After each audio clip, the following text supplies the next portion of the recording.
Good afternoon to you and welcome to this live broadcast of the Senate on this 12th day of March. The year is 2026. It is a beautiful sunny afternoon and we are glad that you're watching this live broadcast brought to you by the Parliamentary Broadcasting Unit in partnership with the Kenya Broadcasting Corporation. In today's highlights, the Senate is set to consider the Agriculture Produce Minimum Guaranteed Returns Bill. It is a bill originating from the Senate, Bill number 17 of the year 2025 by Senator Veronica Maina. And this is a bill that is seeking to entrench minimum guaranteed returns in the agricultural sector. And in the bill, the mover of this bill states that Kenya's Vision 2030 has identified agriculture as one of the key sectors to deliver the 10% annual economic growth rate.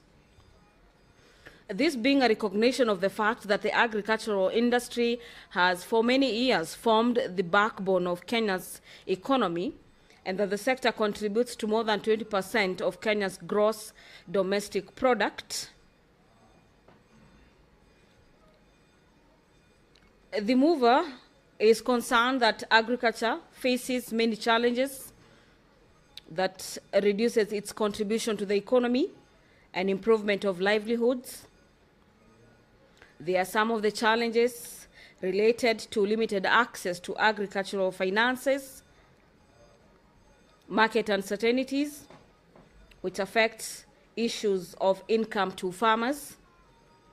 And this bill is in a nutshell set to cushion farmers from the uncertainties in the market to ensure stable returns. So this is a bill that will ensure that farmers get at least the minimum guaranteed returns on investment. This is the issues of farming. The Senate is set to resume debate on this bill by Senator Veronica Maina, and after that, the Senate will also resume debate on the Culture Bill, National Assembly Bills number 12 of the year 2024 by the Senate leader of the majority party. The debate on this bill was interrupted on the 10th day of March. The year is 2026, and after the conclusion of the time allocated for debate, the House will be proceeding for division, where senators will be voting on the Culture Bill, a bill originating from the National Assembly. Let me now take you quickly through Standing Orders number 53, subsection 1 of the House, that guide members on request for statements. The Senator for Kirinyaga County, Senator James Murango, will pass on to Standing Orders number 53, subsection 1, be seeking a statement this afternoon from the Standing Committee on Agriculture, Livestock and Fisheries. The statement from Senator for Kirinyaga is in regards to the performance of the Kenya Agricultural and Livestock Research Organization, KARO, in soil testing and analysis. The Senator for Nakuru County, Senator Tabitha Kiroche, is also set to seek for a statement from the Standing Committee on Land, Environment and Natural Resources regarding the allocation of Kisima land in Joro Sub-County in Nakuru County to civil servants. Senator Mutata will be directing his request for statement from the Standing Committee on Lands, Environment and Natural Resources concerning deforestation linked to the growing use of firewood and wood-based biomass by large manufacturing companies. Senator David Wakoli and Senator Godfrey Osotsi and Senator Catherine Muma are also other senators set to seek for statements pursuant to Standing Orders number 53, subsection 1. The Senate leader of the majority party, Senator Aaron Cheriot, is this afternoon pursuant to Standing Orders number 57, subsection 1 of the Senate, set to issue a statement on the business of the Senate for the week commencing 17th of March, the year being 2026.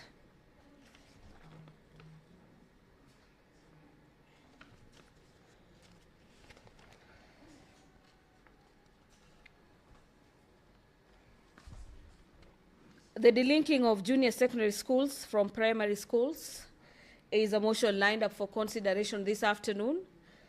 This motion is by Senator Mwenda Gataya, the senator for Tharaka Nithi County.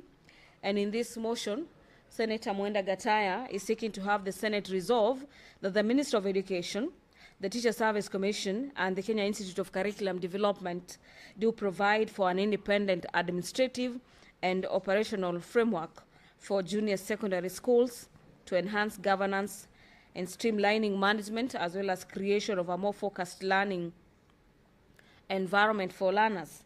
He also wants the Senate to resolve that the Ministry of Education, in conjunction with the Teacher Service Commission, allocate adequate funds for the construction and equipping of learners in junior secondary schools with essential facilities such as science labs, libraries, ICT rooms, and provide adequate learning materials relevant with the curriculum, as well as the workforce to teach the learners. The speaker is in the house this afternoon. Allow me to hand over for this live broadcast. Gladys Mongai is my name. Na tuombe. Mwenyezi Mungu, twakusihi tutazame kwa neema nyingi na baraka sisi watumishi wako ambao umeridhika kutuita kwa nyadhifa za uongozi katika jamhuri hii yetu. Twakuomba tuwajalie tuyatende na kufikia mambo yote atakayofikishwa mbele yetu kwa njia ya haki na uaminifu, ili kustawisha amani, ufanisi na heri nchi yetu na wale ambao haja zao umezikabidhi mikononi mwetu. Amen.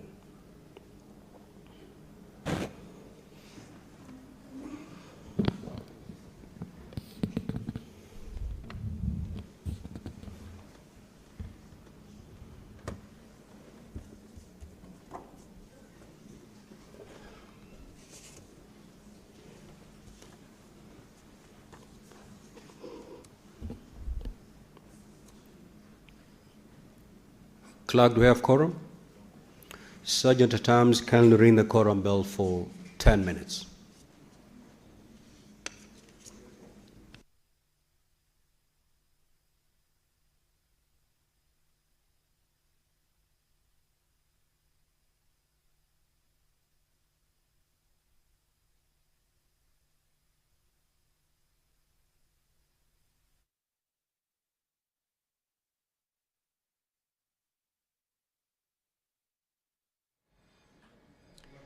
The business of the Senate has commenced this afternoon, but the House is having a small quorum hit that will be addressed now in a few minutes, as our senators will be making their way into the chamber this afternoon to allow for the proper quoration of the House according to the year 2023 amended House standing orders.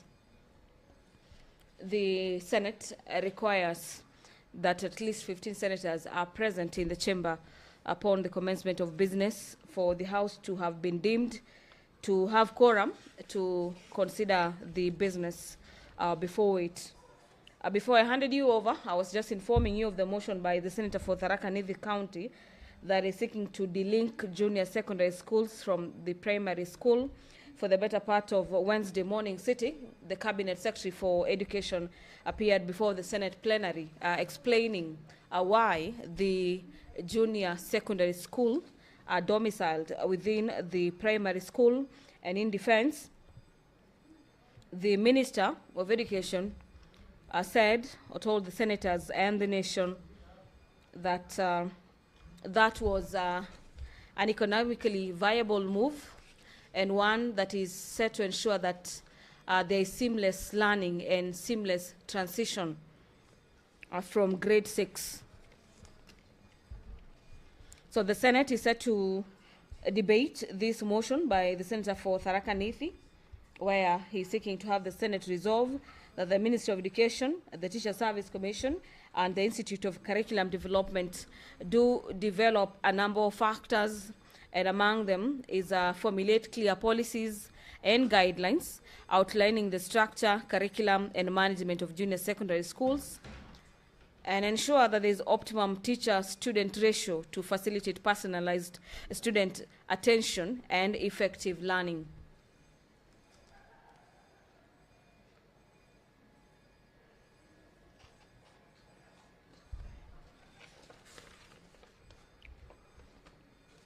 The Senate will, at the Committee of the Whole,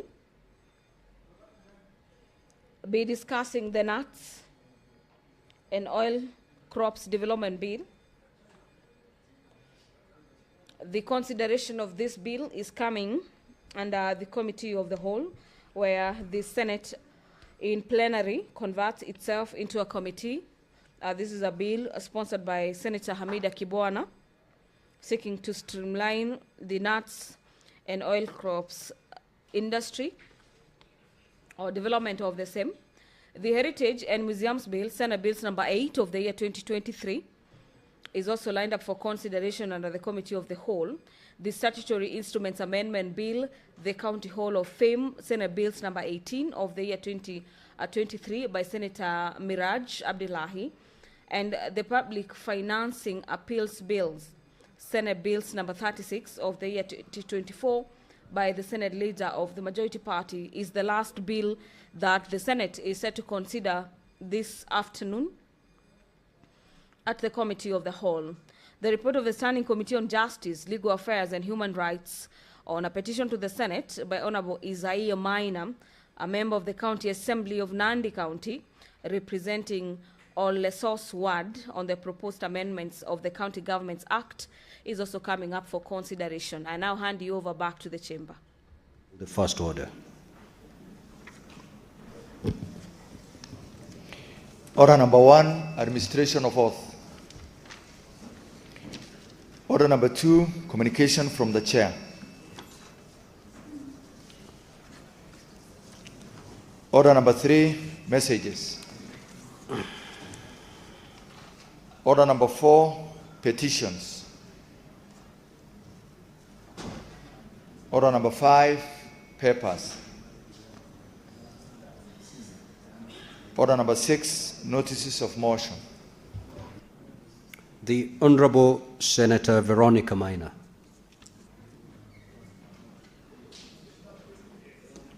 That business is deferred. The Honorable Senator Karungo Thango.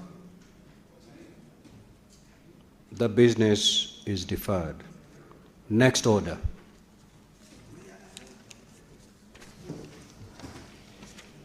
Order number 7, questions and statements.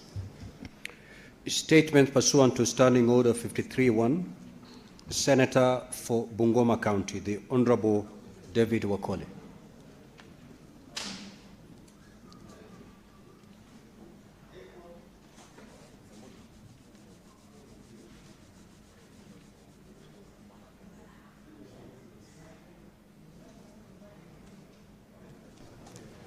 Thank you, Honorable Speaker.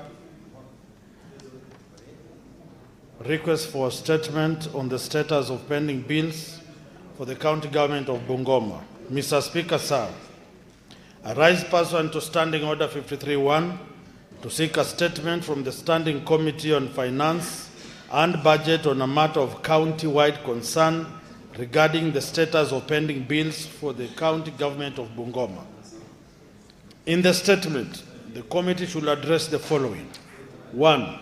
The total amount of pending bills for the County Government of Bungoma as of 30th June 2025, including details in the respective amounts owed to each affected contractor, as well as 1. The financial year in which the amounts became due, and 2. The projects undertaken, goods supplied, or services rendered by each of the contractors. 2. Whether there has been a verification and audit exercise for the pending bills, and if so, disclose the findings. 3. The plan and associated timelines for settling all the pending bills. 4. The reasons for the accumulation of the pending bills, including whether investigations have been initiated to establish individual capability of county government officials, and if so, obtain information on the actions taken to hold the officials accountable. 5, the measures in place as well as the procurement planning or financial management reforms being considered to prevent further accumulation of pending bills by the county government. Thank you, Mr. Speaker, sir. Senator Wafula Wakoli, CBS MP. Thank you. Senator for Vihiga County, the Honorable Osotsi.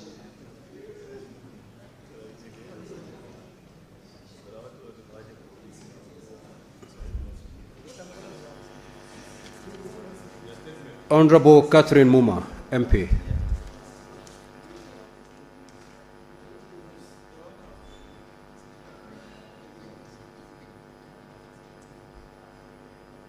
Yes, Senator for Nairobi City County.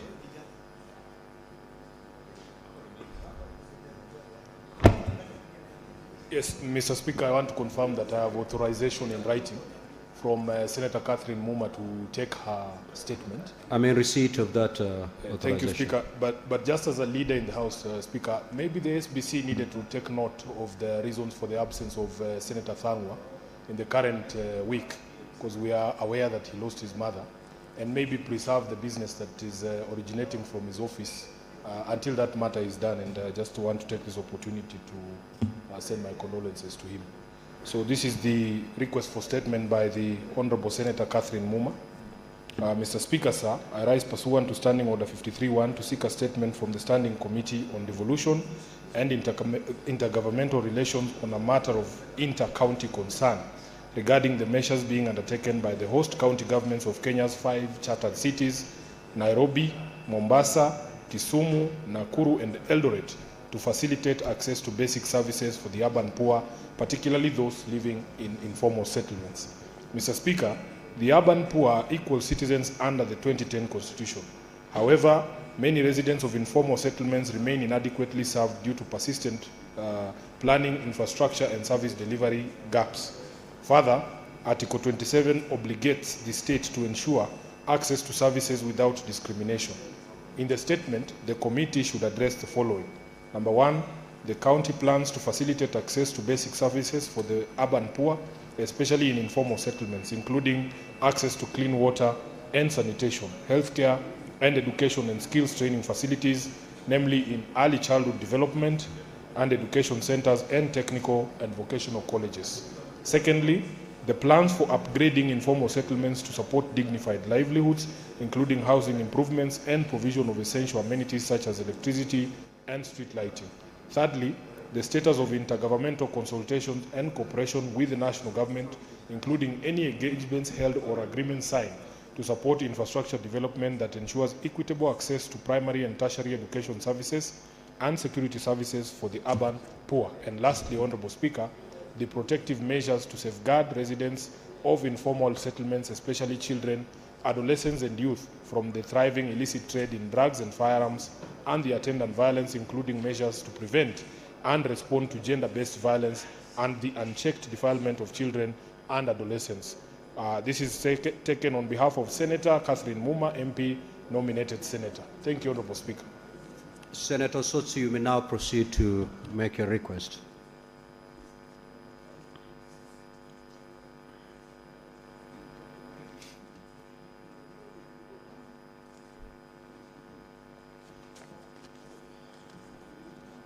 Thank you. Mr. Speaker, I will request for a statement on the deteriorating infrastructure at the Wilson Airport in Nairobi City County. Mr. Speaker, sir, I rise pursuant to Standing Order 53-1 to seek a statement from the Standing Committee on Roads, Transportation and Housing on a matter of national concern regarding the deteriorating infrastructure at the Wilson Airport in Nairobi City County. In the statement, the committee should address the following. 1, the current state of the infrastructure and safety systems at Wilson Airport in Nairobi City County, including the runway, drainage, rescue, and firefighting facilities, air control systems, and power backup installation. 2, steps being taken by the Ministry of Roads and Transport, the Kenya Airport Authority, and the Kenya Civil Aviation Authority to address deterioration of the infrastructure at the airport and ensure continued compliance with international safety standards. 3, the findings of investigation into recent incidences of aviation accidents around Wilson Airport and the measures being taken to ensure that such incidents do not recur. 4, the timelines for demolishing buildings and other development rising above the prescribed height restriction along the flight path around Wilson Airport. And 5, the plans by the government to upgrade, expand, or modernize Wilson Airport to enhance its operational capacity and safety. Thank you, Mr. Speaker. Senator from Busia County, the Honorable Andrew Omtata.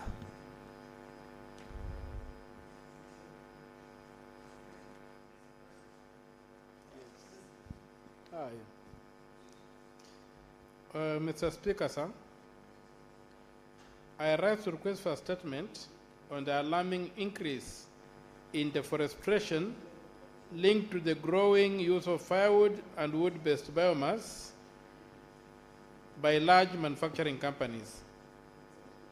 Mr. Speaker, sir, I rise pursuant to Standing Order 53, Clause 1, to seek a statement from the Standing Committee on Land, Environment and Natural Resources on a matter of countrywide concern regarding the alarming increase in deforestation linked to the growing use of firewood and wood-based biomass fuel by large manufacturing companies across the country. Mr. Speaker, sir, several major industries, particularly within Thika, Limuru, Nakuru, Mukurweini, and other industrial zones, have transitioned from furnace oil, industrial diesel oil, and gas to firewood and wood briquettes due to rising energy costs. While energy transition is commendable, the current shift appears to be occurring without adequate safeguards to ensure sustainable sourcing of biomass fuel. The volume of wood required to sustain large-scale industrial boilers is substantial and may be contributing to accelerated deforestation in natural forests and community lands. This trend, if not urgently addressed, may reverse the gains Kenya has made in forest conservation, undermine water towers, reduce agricultural productivity, and expose the country to severe climate shocks in the near future. In the statement, the committee should address the following: the current extent of industrial biomass fuel usage in Kenya, including the companies that have officially converted to firewood or wood-based fuel for industrial operations. 2, whether the National Environment and Management Authority has conducted environmental impact assessments and formally approved the use of biomass fuel at industrial scale. 3, whether the Kenya Forest Service has issued harvesting permits corresponding to the quantities of wood currently consumed by industries and the basis for such approvals. 4, the mechanisms in place to verify that biomass fuel used by industries is sourced from sustainable plantations rather than from gazetted or protected forests.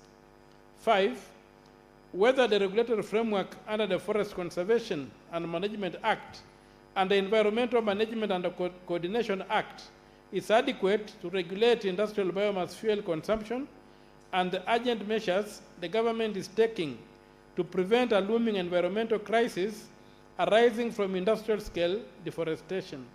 Signed, Senator Andrew Mtata, MP, Senator from Busia. Thank you, Mr. Speaker, sir.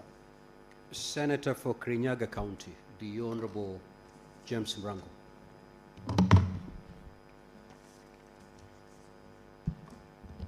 Thank you, Mr. Speaker. Mr. Speaker, I rise pursuant to Standing Order 53.1 to seek a statement from the Study Committee on Agricultural Livestock and Fisheries on a matter of national concern regarding the performance of the Kenya Agricultural Livestock Research Organization, KARO, in soil testing and analysis. Mr. Speaker, despite the importance of soil testing and analysis in modern agriculture, farmers across the country face delays in receiving soil test and analysis resulting from KARO. They have also expressed concern that once issued, the results are often highly technical and difficult to translate into practical farm action. This has left most farmers at risk of investing in costly farm inputs without commensurate yields. In the statement, the committee should address the following. 1, the current capacity of the Kenya Agricultural and Livestock Research Organization, KARO, to undertake soil testing and analysis and obtain information on the number of distribution of operational soil testing laboratories across the country, as well as the average number of soil samples processed in the laboratory annually.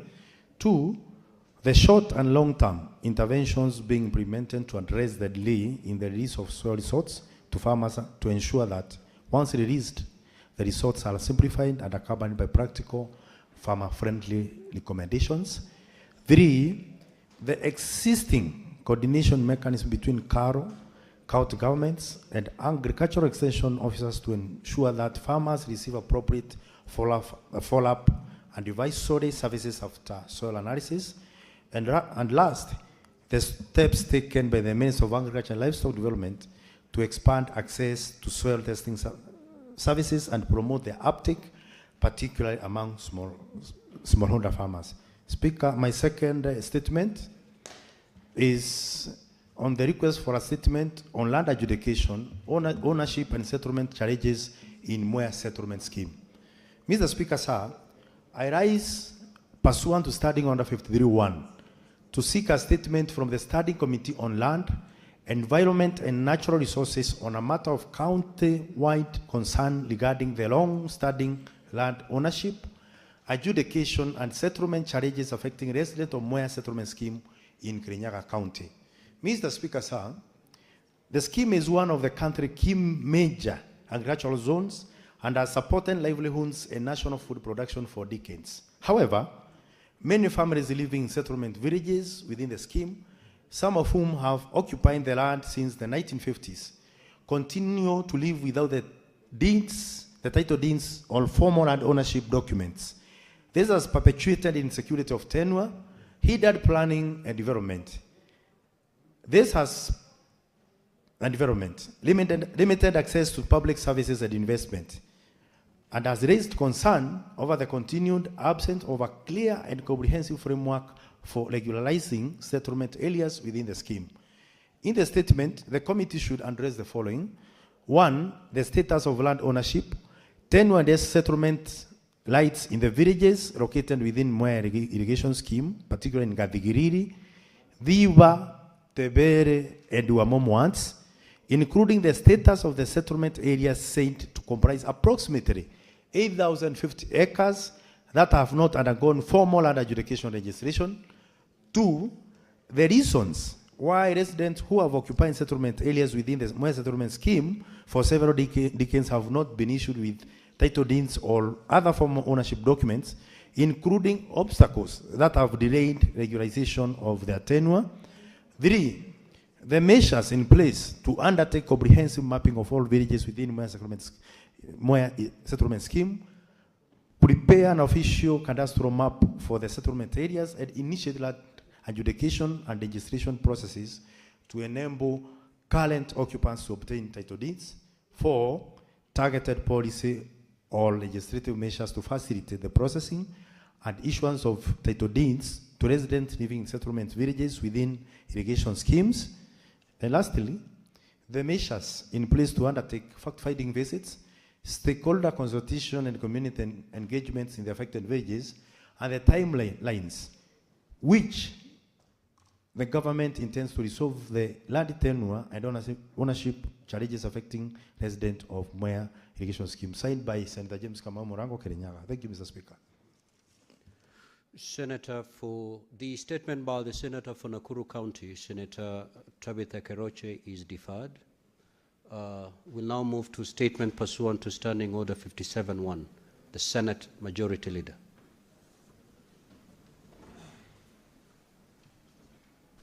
I thank you, Mr. Speaker. I rise pursuant to Standing Order number 57-1 to hereby present to the Senate the business for the week that will commence on Tuesday, the 17th of March 2026. Mr. Speaker, sir, the legislative business for the Senate is as follows. We have 60 bills that are pending conclusion, of which 42 are at the second reading stage, 16 are at the committee of the whole, 2 are awaiting first reading. We have 10 motions that are pending conclusion, 18 petitions are pending conclusion by the respective standing committees, 464 statements pursuant to Standing Order number 53-1 are under consideration by the respective committees. 3, at the next sitting of the Senate, Tuesday the 17th of 2026, the tentative business for the day will include business not concluded from today's order paper, as well as indicated in the notice paper. The tentative business for Wednesday, 18th March 2026, will include questions to the Cabinet Secretaries as approved by the SBC, as well as motions. The Cabinet Secretary is slotted to appear before us next week, Mr. Speaker, are the CS for Transport, CS for Trade, and the CS for Cooperatives, responding to various questions asked by various members, including Senator Tom Ojenda, as well as others who have questions before those particular ministries and state departments. For Thursday afternoon, or for Thursday and Wednesday afternoon, Mr. Speaker, it will include any of the business that will not have concluded on Tuesday or Wednesday morning. Just a brief highlight of the bills that are on the second reading stage, Mr. Speaker. They include the County Government State Officers Removal from Office Procedures Bill. I said this is a bill which those members that are keen on running to be county governors need to be keen on, but they don't appear to be listening to me, Mr. Speaker, so I'll carry on. The County Government's Amendment Bill, Senate Bill number 39 of 2024, the Street Naming and Property Addressing System Bill, the County Government Laws Amendment Bill, and the Energy Amendment Bill. We have 16 bills, Mr. Speaker, that are the committee of the whole, and we will be calling upon members that we do what we did, I think, 2 weeks ago, which is to dedicate perhaps Wednesday afternoon next week, Mr. Speaker, to conclude on those bills. Actually, all these bills, Mr. Speaker, we have already done the necessary amendments. What is remaining is the division, and it's an exercise which we can quickly conclude if members can avail themselves in the House on Wednesday afternoon, so that we proceed the way we proceeded last week, Mr. Speaker. Mr. Speaker, it is important also that I mention that we are nearing the 31st of March, which is a deadline for consideration by CPI committee of the various, what are they called, audit reports by the county governments. You remember last year, we had to work till very late in the night, and the reports were quite voluminous, Mr. Speaker. And therefore, through you, I don't see the chairperson of CPIC, but I see the members like Sifuna and Maruma, and I think Umtata, who are here as well. They can save the House if they can bring those reports, the ones at least that they have concluded on early in advance, especially bearing in mind, Mr. Speaker, that we are proceeding on recess, I think, the week of 2nd, so that we avoid the scenario of what happened last year. And I hope they can communicate to their committee, Mr. Speaker. Mr. Speaker, that is it for the business that is before us in the week. I hope members will be available so that we conclude on those business. I thank you and do hereby lay this statement on the table of the Senate. Thank you, Mr. Speaker. Now, honorable senators, I will allow comments for not more than 15 minutes on the statements that have been sought. If you get an opportunity to speak, please do so for not more than 3 minutes. Senator Richard Onyonka. Mr. Speaker, I wanted to say that I take this opportunity to thank my colleague on the issue that he has raised about the challenges you have in Mwea Mr. Speaker, some of these land issues, historically, where you find individuals have been settled, some have lived in areas for periods not less than 30 years, 50 years, even beyond the normal statute of limitation periods. I think the Committee on Lands needs to take these matters very seriously. I'm very, very happy because in Kisii County we had a matter of historical injustice where a community actually gave land in 1947. And when we sat with the Committee of Lands, we went through the normal ups and downs. And finally, I actually was very, very happy that the chairman, Honorable Faki, managed, imagine, Mr. Speaker, to have these people receive government compensation after about 49 years. That is what our responsibility is, and that's what this House should do. So just the way the committee handled the matter of Kisii, I would pray that all the other outstanding land issues in Kenya, the Committee of Lands should engage itself and move expeditiously so that some of these friction-causing matters that exist in our neighborhoods can be reduced. And I believe that is the direction that Kenyans want our country to go. Thank you, Mr. Speaker. Senator Mohamed Chute.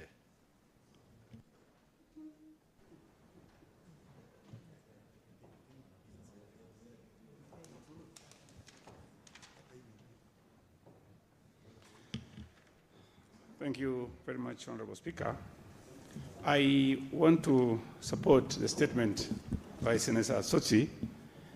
Honorable Speaker, 3 weeks ago, no, I think about a month ago, I brought a statement here on Jomo Kenyatta International Airport and the way it was. And that statement is before the committee chaired by our able Senator, Eddie Okechi. And to date, nothing has been done. And you've heard today issues raised by, again, Senator Sotsi. Honorable Speaker, I have 4 things to say about Wilson Airport. I landed in Wilson Airport about, I think, 2 weeks ago, and runway 07 was being repaired. And that repair has caused a lot of problems. And it is time. I think as a committee, what we need to do is ask the management of that particular institution to come before the committee and explain to this country what is happening. Honorable Speaker, second issue is the committee should make a point to visit those institutions, to see for themselves what is happening, what is going on there. What Senator Osotsi is talking about is something very, very serious. Number 3, Honorable Speaker, I think it is time the government should make a decision to relocate Wilson Airport from where it is now to a bit further so that we can have affordable housing. That, I think that land is about 80 to 100 acres. So if we can do, because Senator Sotsi is bringing an issue talking about landing and taking off. There are buildings that has come up there. And you cannot stop development. We will develop. When we start doing issues of housing, which is now affordable housing, we needed land. And the land we need to construct on is land that we have, which is Wilson Airport.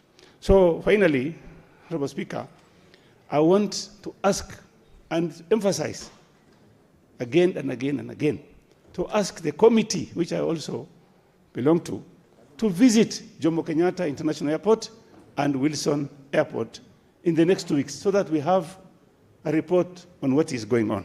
Thank you very much, Honorable Speaker. Senator Sotsi. Thank you, Mr. Speaker. Mr. Speaker, let me comment on the statement of pending bills by Senator Wakoli Obungoma. Mr. Speaker, this is a chronic problem in all the counties. And we have had many of us here who have brought statements on the same topic about pending bills in their counties, including myself brought a statement here which went to the Committee of Finance, and nothing seems to be moving on the matter of pending bills. In fact, the situation of pending bills in our county is a moving target. When they say they want to clear, the next minute you hear that the number has gone up. It's not even clear in some counties how much is the pending bills. The figures they bring before our various committees keep on oscillating. And Mr. Speaker, this House has made a resolution. There was a motion by Senator Olekina that was passed by this House on how we intended to deal with this issue of pending bills. But looks like nothing is being done again by the controller of budget to help us realize the resolutions that we made in that motion. Mr. Speaker, I think the Finance Committee can do better than what they are doing to help us address the matter of pending bills. Because people have lost their businesses, people have lost their properties, and the people have died. I know in my county, the contractors or the suppliers who have died because of the stress emanating from not being paid, and yet they have taken loans. So this is a serious matter, and I hope the Committee for Finance, which is chaired by Senator Roba, who is a former governor, who understands what pending bills are, can help this House to get a solution to this matter. We cannot be helpless on this matter. When we go to our various counties, we are confronted by people asking what this House is doing to address the issue of pending bills. So I want to call upon the Committee for Finance to help us unravel this problem, which is affecting all our 47 counties. Mr. Speaker, I support. Senator Abbas.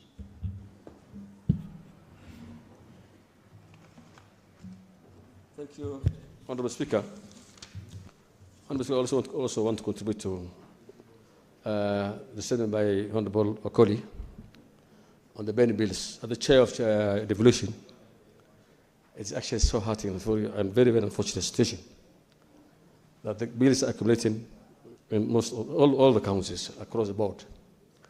And it goes way back to 2013, and it keeps on increasing, Honorable Speaker.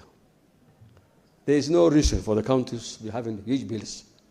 That this House supports the counties to appropriate their bills, to get the equitable shares and additional bills, additional money. But unfortunately, the bills are just increasing.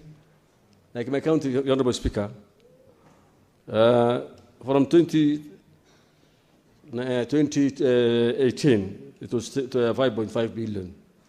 Today, it stands the same, and it's increasing. I don't know why this money is not being paid. Honorable Speaker, this House must help the situation. Many of the people who made investment in the counties, the contractors, are actually suffering. The farmers are suffering. They are out of business. And there's no cause why counties should be keeping the people's money. Pensioners are not able to get their money. They contribute the money. The money is not remitted to the stated institutions. There are huge bills and then this same money that has not been submitted is accruing interest. Last time I was seeing a report that the stated deductions actually are balloon now, only interest alone is 155 billion. Honorable Speaker, I think this House can do better. As senators of this nation, the county, that the people who oversight the counties, we need to have at least, as rightly said by Honorable Ososi, our Finance Committee must work up and tell us how best we can be able to help these counties, the people who invest in this pool. The other one, Honorable Speaker, is the disaster in the statement by Honorable Ososi. Honorable Speaker, Wilson Airport is actually a very strategic airport and one of the oldest airports that's for at least the local travelers. But however, it has been encouraged from all sides that actually it's a disaster in waiting unless something is done. The runaways are getting old. I think they need to be repaired, as rightly said. But I think the only thing that I'm worried about is actually the number of buildings that are encroaching the Wilson Airport. I think this must be controlled, and actually we need to, at least, that should be audited seriously to avoid. Senator Faki. Thank you, Mr. Speaker. I wanted to comment on the statement made by Senator Ososi on the deteriorating situation at Wilson Airport.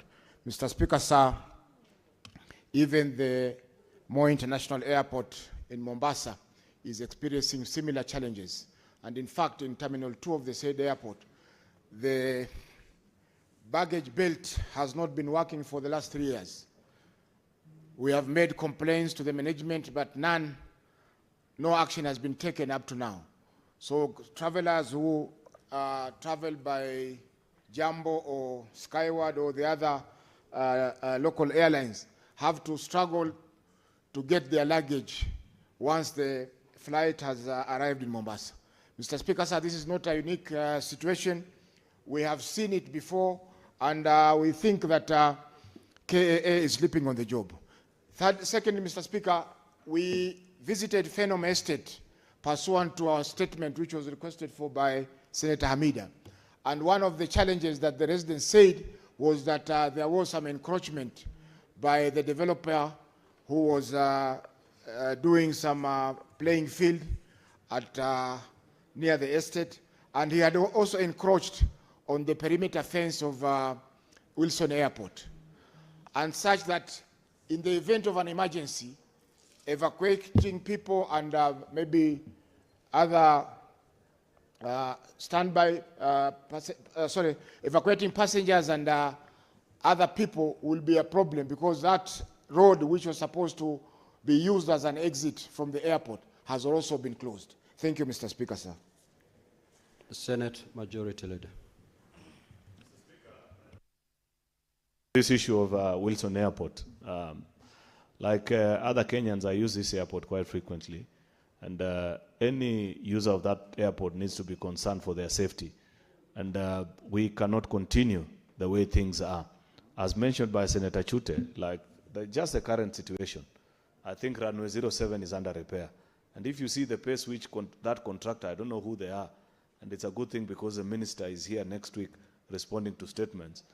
That contractor is working, I think, at the pace of 1 centimeter per day. If you, at that rate, Mr. Speaker, we may get to, I don't know which year, before they conclude runway 07.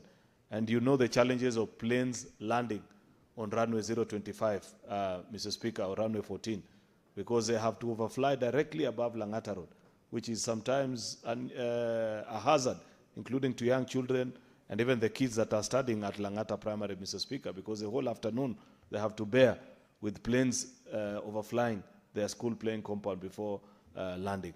Therefore, the complications at Wilson Airport, Mr. Speaker, needs special attention, and I hope the minister in charge, even the security situation is not something to write home about. How many times do you find this Senator Osotsi? He just drives in his car, drives out with a bag, and heads direct into a plane. The security checks are so lackluster, Mr. Speaker. It's a security risk even to you as a honorable member. You may think that they are being unfair by insisting that they check your bags, but it's for your own good. And therefore, there are so many things that are wrong with that Wilson Airport, Mr. Speaker, that I hope that our Committee on Transport, when looking into this statement, will first provide a roadmap, but more importantly, because the minister will be here, God willing, next week on Wednesday, Mr. Speaker, we must take him to task on the operations at Wilson Airport and what exact plans they have. Remember, Mr. Speaker, that we had a statement here the other day, or was it a newspaper headlines, on high-rise buildings that are coming up from South Sea and all these areas just next to the airport with reckless abandon. And remember, Wilson is not just an airport, it's also a training school. There are many trainee pilots that learn their trade from that airport, Mr. Speaker. And you're putting high-rise buildings just in front of a student. That is disaster in waiting, Mr. Speaker. And I hope that next week the minister will provide, I know it's not specifically what he's coming to answer, but a good and a diligent public servant should always be prepared to respond to matters that are under their jurisdiction. I hope I can give an update on what is the exact plan of what to do with Wilson Airport, because the way things are, that is exactly how not to run an airport. That is disaster in waiting, and we need not to go there. Mr. Speaker, I thank you. Senator Mwaruma.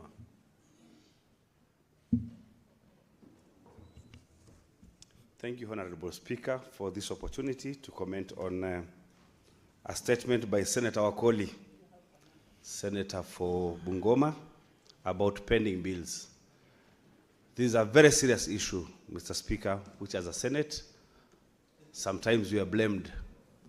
In my village, somebody was asking, Senator, why can't you help the governor to pay the pending bills? And I was wondering, how can I even do it?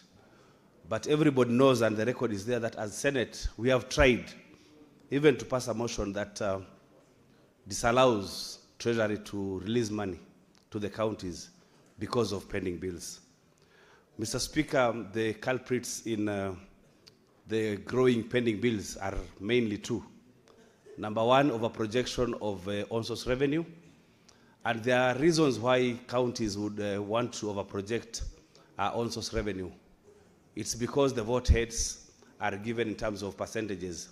So if in Kara we pass maybe 13% to go to the assemblies, if the assemblies overproject by, say, 500 million, then they'll get more money other than just getting maybe the amount that is exactly expected to be collected. So they overproject because the votes are in terms of percentages. The other one, Mr. Speaker, the other reason for growing pending bills is voiding of payments. After the payments are voided, we have tried as a committee for public accounts to try and see why are counties voiding payments, and even getting the culprits who are paying money that is supposed to be for other contractors or other people who have done business with the county is very difficult to know. Mr. Speaker, when you ask the auditor, why can't we tell us the voided payments and why they were voided, and if actually that money was paid later on, they say we cannot even know where that money went to without an analysis by an expert. So we'd wonder who will help us, Mr. Speaker, to reduce the pending bills that come as a result of voiding of payments, Mr. Speaker. We have tried, and the Control of Budget has given has told counties, please give us a repayment schedule or a payment plan for the pending bills. But when the Control of Budget has that repayment plan, without us as a committee or committee for finance in the Senate having a copy, how would we make sure that the repayment schedule is followed? I think when a county makes a repayment plan or schedule to the Control of Budget, a copy should be given to the Committee of Finance of this Senate, Mr. Speaker, so that they can follow through and ensure that that repayment plan is followed. Otherwise, they would continue.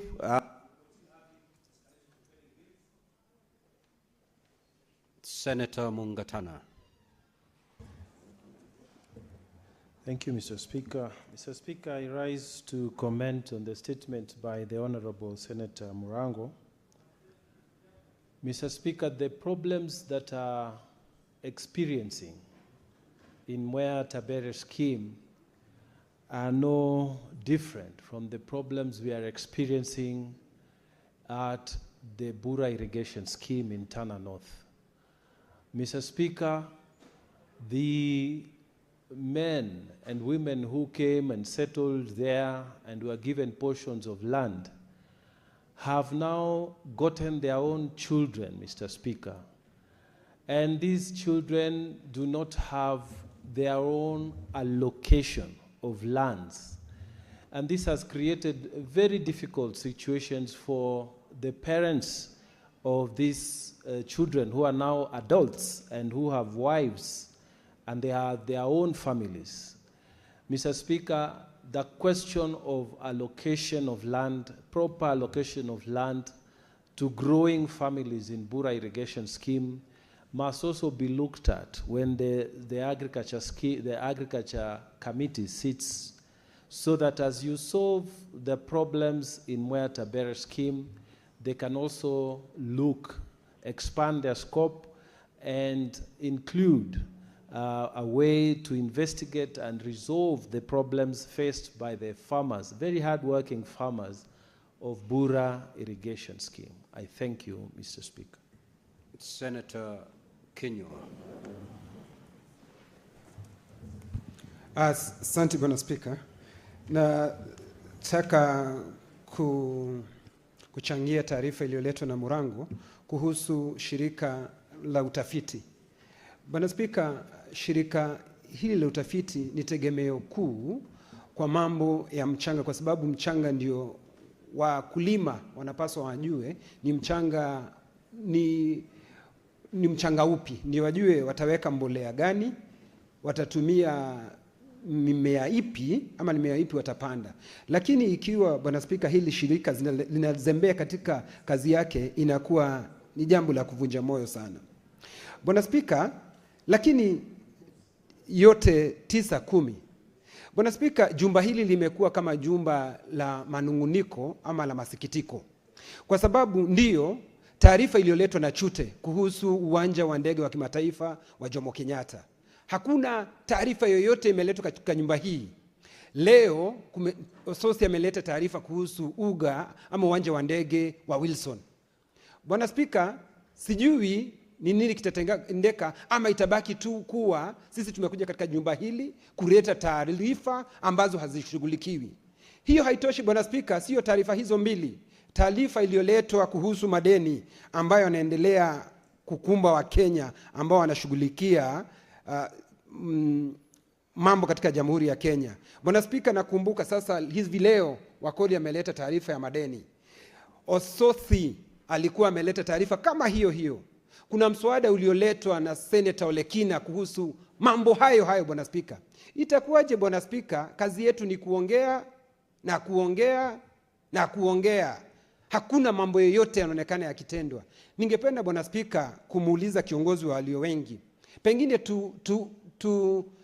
tutengeneze kamati ya kufuatilia ya kwamba mapendekezo ambayo tunapendekeza katika seneti hii yanafuatiliwa Bwana Spika. Isikuwe kazi yetu ni kuongea tu, baada ya kuongea tunaenda nyumbani Bwana Spika. Wakenya hawaoni matokeo yote kwa taarifa hizi zinazoletwa hapa. Leo taarifa imeletwa kuhusu uga uwanja wa ndege wa Wilson.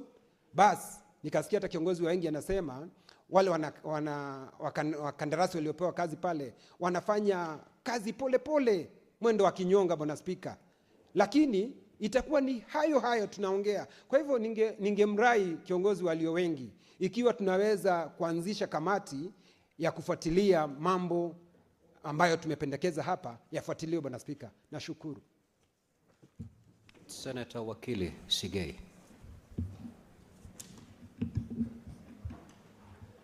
Thank you very much, Mr. Speaker. I rise to support and contribute to the statement by Senator Wakoli on the pending bills in our counties. And Mr. Speaker, it is not confined to the county that Senator Wakoli represents in terms of the outstanding pending bills. This House has previously dealt with a motion that was brought in by the Minority Whip, Senator Olekina, on the way in treatment of the outstanding pending bills in almost all the counties, 47 of them in this country. I dare say I doubt whether there is a county that do not have pending bills. And Mr. Speaker, from the information that we do have, we collect almost every day, the quickest way to die in this country as a contractor or as a businessman is to trade with our county governments. You will invest your money, you will never get paid. And that statement, therefore, Mr. Speaker, is coming in addition to the various statements that have been put before this House by various members. I recall, Mr. Speaker, that I as well have brought in a statement to deal with the issue of over 1.5 billion outstanding pending bills in the county government of Bomet that I represent. And therefore, if there is anything that this House has done as a matter of at least attention, is it has passed a resolution to deal with these very serious issue on pending bills. Senator Maruma has made reference to what is called voiding. Voiding, Mr. Speaker, is an act that our irresponsible county governments do in order to make sure that they don't pay validated and bills which are due and are actually supposed to be paid. What they do, they void them so that they pay those who are compliant. Compliant in the sense that they're able to pay back a certain percentage of what is due from the county government to them. We should therefore do expect the committee that this particular statement will be commissioned to deal with, ensure that besides just the specific county government of Bungoma, deal with the substantive aspect on this issue on pending bills. It has been there. It will continue to be there because even the resources that we allow and send out to the county governments, I do expect that, for instance, as long as we speak about it, they will know that they are being watched and they will therefore undertake a responsible act of at least making it a fast charge on the funds that are paid to them. Senator Chemite Cheberet.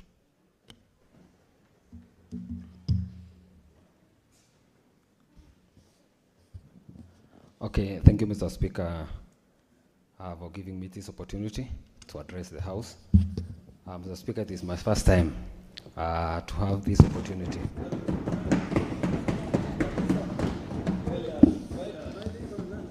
It is my first time, Mr. Speaker, to be given time to say something, and you have gotten me off guard, Mr. Speaker, because I didn't expect you to ask me to say something. Mr. Speaker, I'm still learning, you know. In life, we learn slowly, and it's a process. So within no time, I'll be able to catch up, and I'll be a good debater in the House. Thank you, Mr. Speaker. Thank you. Very well, Senator Chemite. If you don't want to speak, don't log in, because I'll have your name here, and I'll certainly ask you to speak.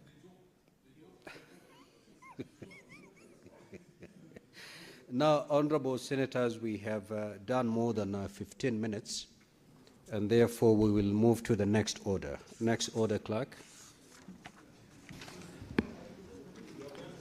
Order number 8, the Agriculture Produce Minimum Guaranteed Returns Bill, Senate Bills number 17 of 2025. Second reading, mover to reply.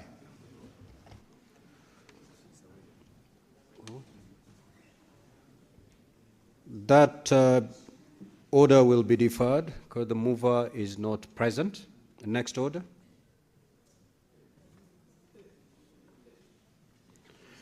We are also going to defer order number 9 because it's due for division.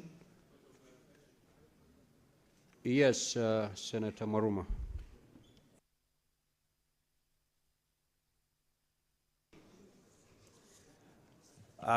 Mr. Speaker, now that some of us are not there to contribute to agriculture produce minimum guaranteed returns bill, is it possible, because the mover is not here to reply, Mr. Speaker, that you give us opportunity to speak to it? Yes, you're saying what? I'm not getting you. Sorry. I was a senator from Mombasa who's called Salty. Yeah, thank you, Mr. Speaker. I was seeking your indulgence. Some of us have not contributed to the agriculture produce minimum guaranteed returns, and now that the mover is not here to reply, we would like to seek your indulgence, maybe if I can contribute to it. Thank you, Mr. Speaker. That hurdle has long been crossed, and therefore this particular order is up to date for a response from the mover, not to open debate. If you're not present when it was open for debate, then I'm afraid may not be in a position to reopen debate at this particular juncture. We are going to defer order number 9 and move to order number 10. You may proceed to call that order, Clerk. Order number 10, the Public Audit Amendment Bill, National Assembly Bills.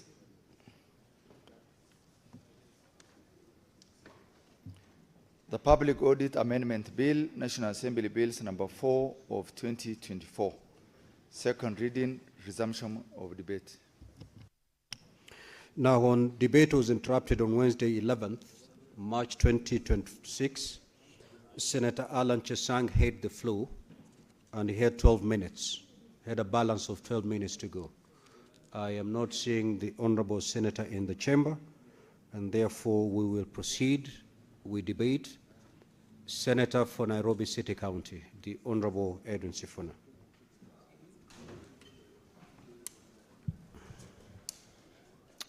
Speaker, thank you for giving me opportunity to contribute to this bill. As you know, Speaker, I'm a member of the Public Accounts Committee, and I was listening to the Majority Leader advising us on the timelines when we need to submit some of the reports.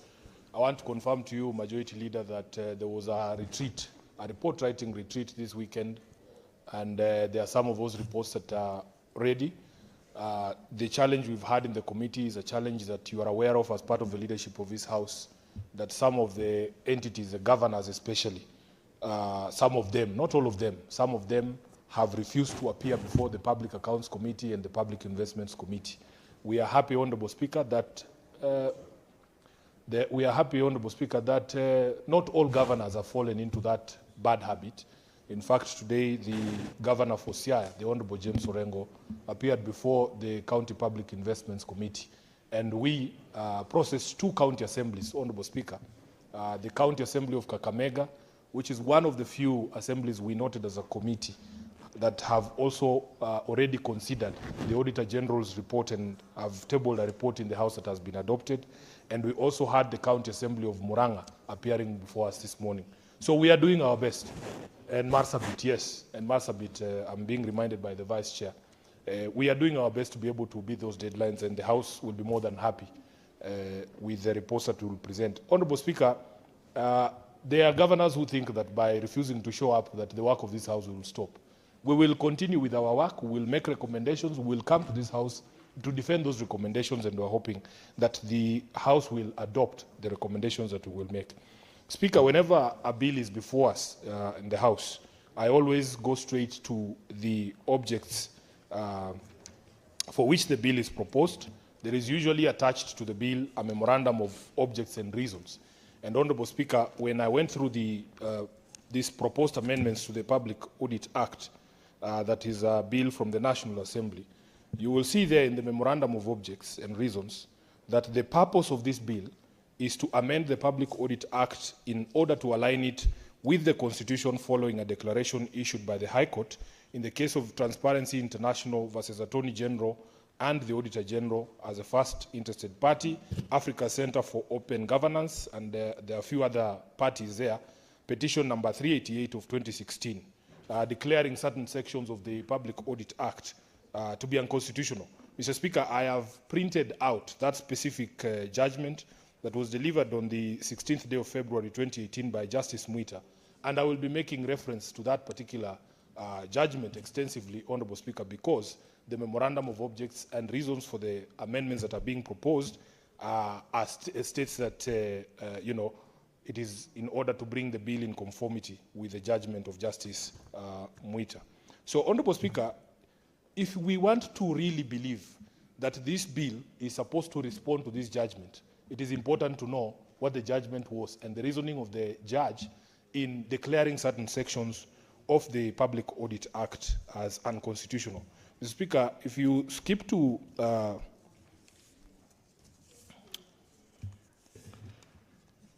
if you skip to paragraph 76 of the judgment, this is where the judge turns to answer the issues raised in the petition. And Honourable Speaker, the first issue that was raised in court was that subsection 2 of the then section 4 had defined the Auditor General as a statutory head, which in ordinary circumstances in the wisdom of the judge, reduced a constitutional office, because we know the Auditor General is a constitutional office, it's one of those independent offices under the Constitution, to a statutory one. So therefore, Honorable Speaker, if you want to see the response in the amendment, we must have an amendment that cures the problem that the judge pointed out. And therefore, Honorable Speaker, when you go to the amendment that touches on section 4.2, you will see here, Honorable Speaker, that what the National Assembly has done is to change the words statutory head and replace those words with accounting officer. Now, I have a problem with that, Honorable Speaker, because if you listen to the reasoning of the judge was telling the National Assembly, or the petitioners, the respondents in this particular place, that the Constitution has already defined who the Auditor General is. It's a constitutional office. So that you don't need to add any other terms when describing that office. That we already have a constitutional definition with the responsibilities of that particular office. So that, Honorable Speaker, when the previous act had the word statutory head, it made it seem like the Auditor General is being given a role to oversee a team, that there is a team there. But the Constitution recognizes an individual. Actually, the words of Article, I think it is 229, the words of that article are that there shall be an Auditor General. And that is the problem that the judge had with this particular section, as was then provided for. So the judge also has spoken to in addition to the functions and responsibilities, in addition to the definition of the Office of Auditor General, the law already provides the functions and responsibilities of the Auditor General. So that you cannot bring legislation to try and purport to either add any functions on top of the ones that are in the Constitution, or in fact attempt to expand that definition of the functions and responsibilities of the Auditor General. So the first point of departure, Honorable Speaker, is that I do not see how the National Assembly replacing the words statutory head in the definition of the Auditor General and replacing it with what they are calling accounting officer will evade that constitutional trap that had been set in the previous act. And therefore, Honorable Speaker, we will be saying that this particular amendment as proposed is not in conformance with the findings of the judge. Secondly, Honorable Speaker, there is a provision here in terms of the Auditor General's powers under Article 252(1). The Constitution is clear that each commission and each holder of an independent office shall recruit its own staff. Honorable Speaker, the judge says here, to that extent, therefore, and giving a holistic reading to Articles 229, 234, 249, 252, reveals that the Auditor General cannot be subject to the public service when either recruiting or disciplining his staff. In fact, Honorable Speaker, the Auditor General is given the role constitutionally to be able to come up with their own staff establishment. I have seen a proposal in this amendment here, Honorable Speaker, to create the office of somebody they are calling a Deputy Auditor General. Honorable Speaker, I will leave it to the constitutional scholars to advise us if indeed it is possible for you to create a deputy of a constitutional office outside the Constitution itself. And I have given the example in order to conform with this decision of the High Court. My argument is that, Honorable Speaker, we needed to do away entirely with that audit advisory board, because as the court has observed, Honorable Speaker, it interferes with his institutional and individual independence as an independent office in the Constitution.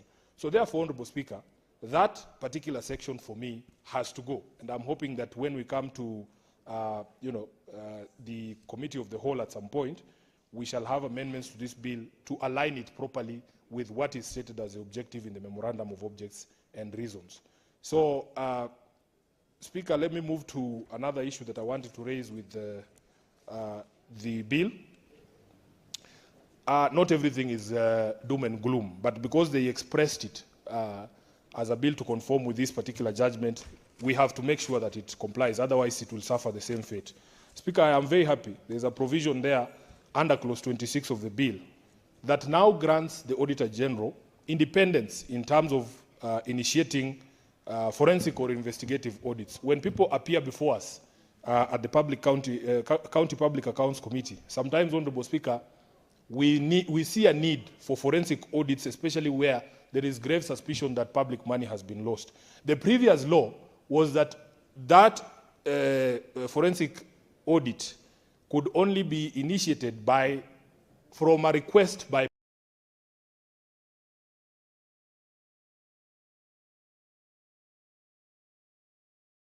Parliament or from Parliament. So the Auditor General could not undertake forensic audit on their own. They had to get a request from Parliament and its committees for them to initiate that. What this is doing is that it is giving the auditor a free hand. So the new section there says the Auditor General may, on his or her initiative or upon request, conduct forensic or investigative audits. And the removal of the word Parliament after request opens it up, Honorable Speaker, to request from other agencies, not just Parliament, and that they can do it sui motu or on their own accord. Honorable Speaker, there is also provision under clause 28 for the Auditor General to conduct compliance audits to examine whether a public entity has complied with relevant laws, regulations, and policies. That is important because it is not just about money and the financials. These are what we call compliance, compliance audits are compliance with laws. And the best example I can give you, Honorable Speaker, is that, I'm the SG of ODM. We also have compliance audits by the Office of the Registrar of Political Parties. And the last one that was conducted on all political parties in Kenya, the report from the ORPP states that ODM is the only political party in Kenya fully compliant with all the laws that govern the operations of political parties. And I'm very proud of that, Honorable Speaker. I don't want to mention any other party. I can see the way the Speaker is looking at me. I might get into trouble. Honorable Speaker, at 38C there, it also provides that the Auditor General may conduct any other audit that she or he may deem necessary for the better carrying out of his function. So those are provisions that I find are going to be very, very useful. There is provisions of timelines at clause 29, which proposes to amend section 39 of the Principal Act, giving us 6 months after Parliament or the County Assembly has made recommendations.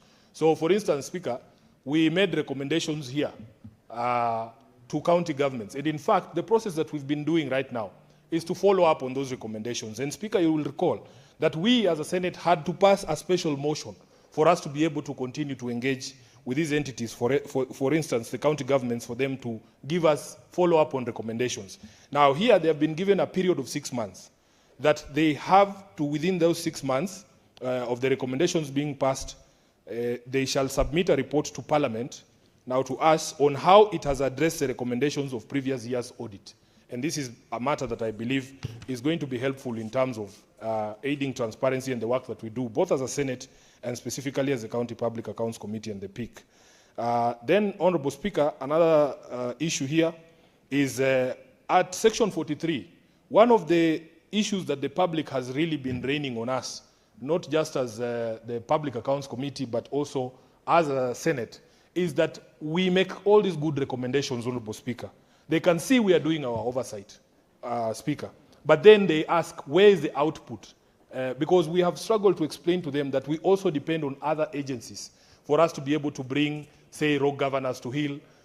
You are aware that we had to summon the IG of police, for instance, before the Public Accounts Committee and ask him to give the assurance that if Senate wants or requires the presence of a specific governor, that his office is going to be able to deliver. Sifuna, as Senator of Nairobi, I have no powers of arrest.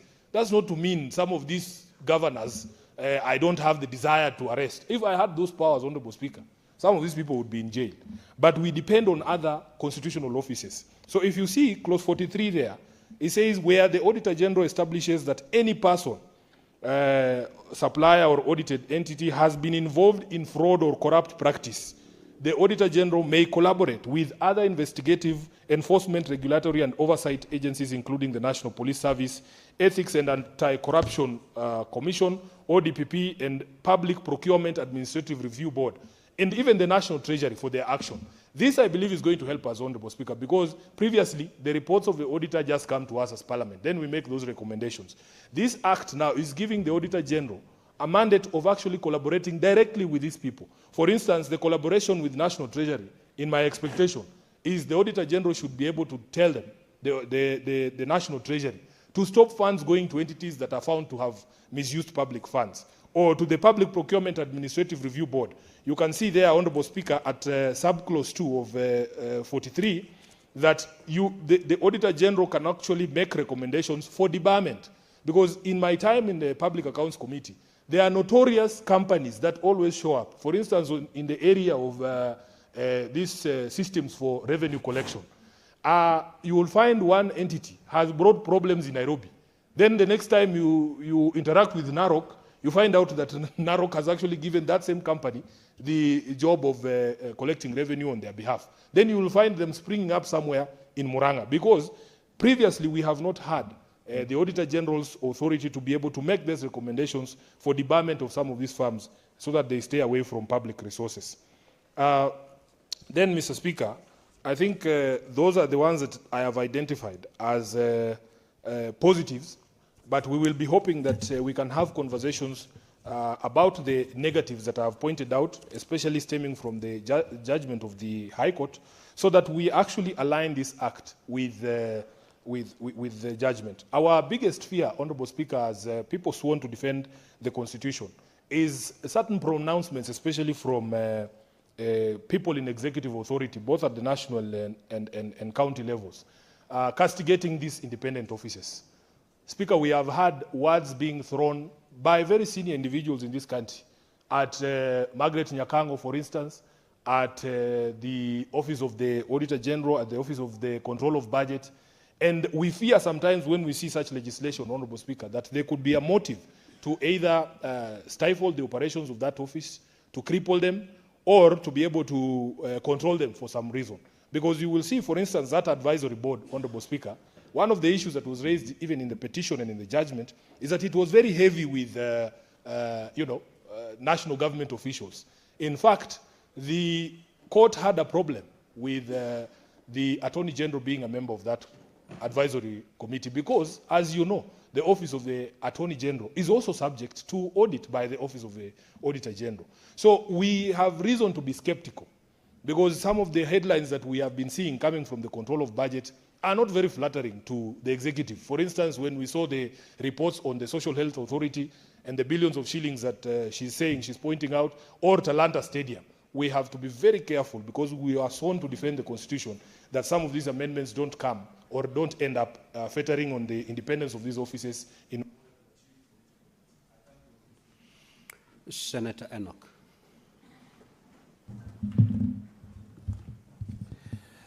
I thank you, Mr. Speaker, for granting me this opportunity to also add my voice to the bill on public audit amendment 2024. Mr. Speaker, I will be very brief, and I just want to limit myself to the issue captured in the bill on repealing Section 25 of CAPO 41211. Mr. Speaker, first things first. The Office of the Auditor General is a constitutional independent office established under Article 229 of the Constitution of Kenya 2010. Mr. Speaker, let credit be given where credit is due.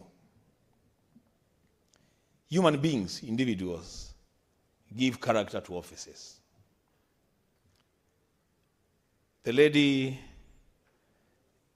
Nancy Janet Kabui Gadhungu has given character to the office of the Auditor General during her term of office. She has, in the eyes of the public, done extremely, extremely well in holding public entities to account in as far as the management of public finances is concerned. Mr. Speaker, when you see a proposed amendment that seeks to establish a board, the Audit Advisory Board, Mr. Speaker, then you smell a rat. Because then the question to ask will be, what advice does the Office of the Auditor General need from people sitting outside the office on how to carry out their mandate? The Speaker, as Senator Sifuna has mentioned, one of the persons that is supposed to sit in that board, the proposed board, is the Attorney General or a representative from the office of the Attorney General. The Attorney General office is a public office, Mr. Speaker, that draws money from the exchequer, so it's a subject of audit by the Office of the Auditor General. And one wonders then, if the Attorney General is sitting in the advisory board to advise the Auditor General, what advice will that office give when it comes to auditing their own account? What advice is the Attorney General supposed to give to the Auditor General on an audit of the office of the Attorney General? Mr. Speaker, there's a serious conflict right there. Mr. Speaker, the real poison in this amendment for me is now when you define the roles of that advisory board.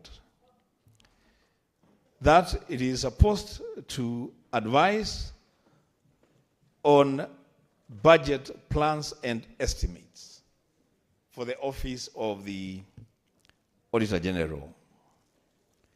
The Speaker, you know the best way of killing an institution, an independent institution, is to deny it the necessary tools, including the budget, to undertake its mandate. And now, you're bringing in a board that is supposed to advise the Office of the Auditor General on what their budget for their own operations is supposed to be and to look like. This board, the proposal is, it should also advise the Auditor General or the Office of the Auditor General on the management of their human resource. Mr. Speaker, from where I sit, there's a reason why this office was established. And the framers of the Constitution were very clear on why they needed the independence of the Office of the Auditor General. And one of the things that was very, very clear is that this is an office that should be able to check on the expenditure of public resources by persons that the resources are assigned to. Trying to bring a board to advise that authority, Mr. Speaker, that office, is actually watering down the effectiveness of that office. And Mr. Speaker, we should be ready to draw parallels from outside the country. In the United States of America, Mr. Speaker, there is a Government Accountability Office which operates within the legislative branch of the federal government of the US. And that office, the Speaker, is given a single term of 15 years, non-renewable. So they are able to carry out audits without interference from the executive. The president of the US, a friendly country that we shouldn't make a lot of comments on, is has a problem with congressional auditors. But I've never seen any people from his side of government bringing an amendment to the office of the Government Accountability Office because they don't agree with the things that she says. And that lady, Oris Williams-Brown, has been very firm on our audits, just as much as our own Nancy has been very firm on our audits. Mr. Speaker, my plea is that whatever happens to this bill, I want to urge my colleagues to be very, very cautious in accepting the establishment of a board, an advisory board, to the office of the Auditor General. Whatever we do with this bill, let us ensure that instead of watering down the operational capacity of the office of the Auditor General, we should enhance that capacity. And the best way of doing it is to reject the establishment of an advisory board to that office.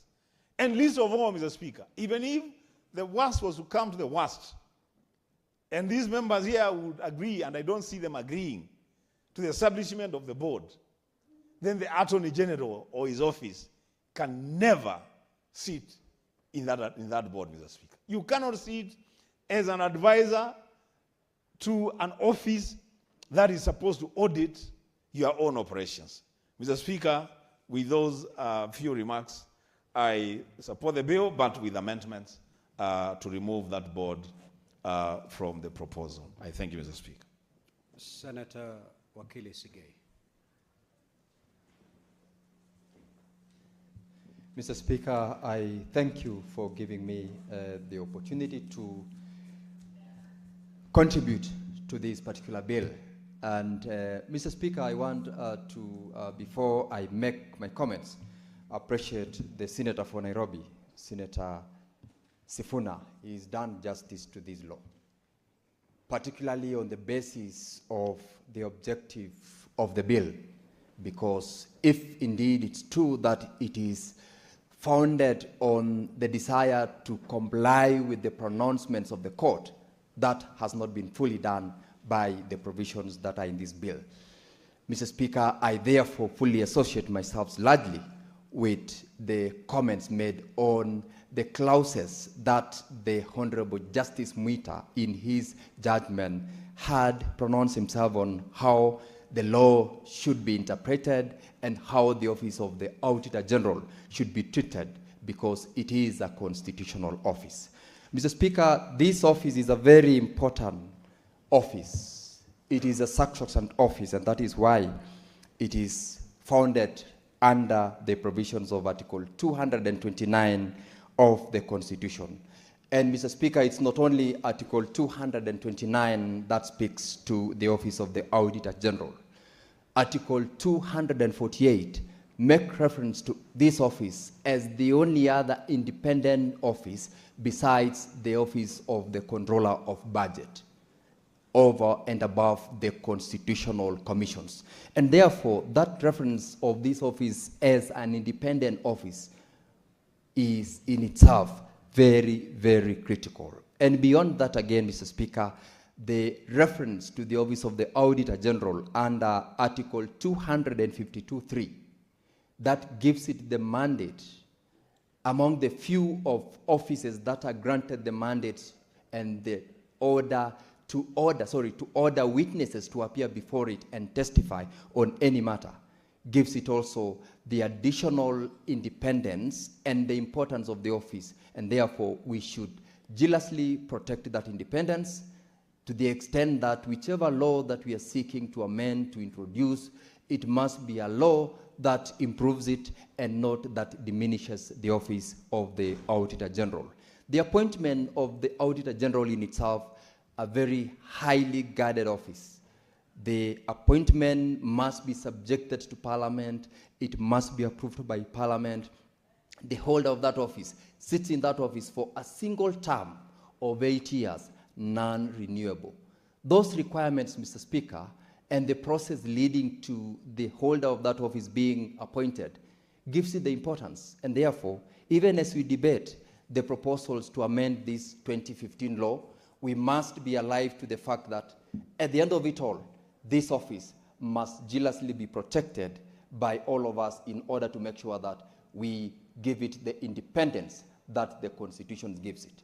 And Mr. Speaker, this House, largely what we do as an oversight House is emanating from the report of the Auditor General. And therefore, in fact, largely the business of this House, if the office of the Auditor General were to be watered down in its mandate, then we will have no business to do. The county governments that we oversight almost on a daily basis as regards the misuse of public funds and resources will definitely be having a field day. And therefore, even as we support this bill, we must be very cautious of protecting the independence of the office of the Auditor General.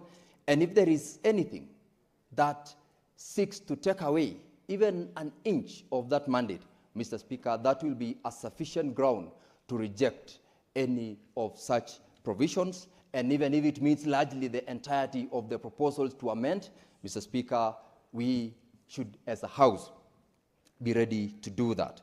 Mr. Speaker, the proposals under this bill, the Public Audit Amendment Bill 2025, now to be specific on the various clauses, are some supporting and enhancing the mandate of the Office of the Auditor General. Some are giving a guide as to the management and administration of that constitutional mandate. And of course, we would support, and I would support such particular proposals. But then there are some clauses, Mr. Speaker, which we must either amend in the committee of the whole or totally reject them, because we must protect this office. And I will, Mr. Speaker, attempt in the time available to me to look at those particular clauses which we will support and which I'll ask the members of this House to support where necessary, and those which we must reject or amend in order to protect the sacrosanct office of the Auditor General.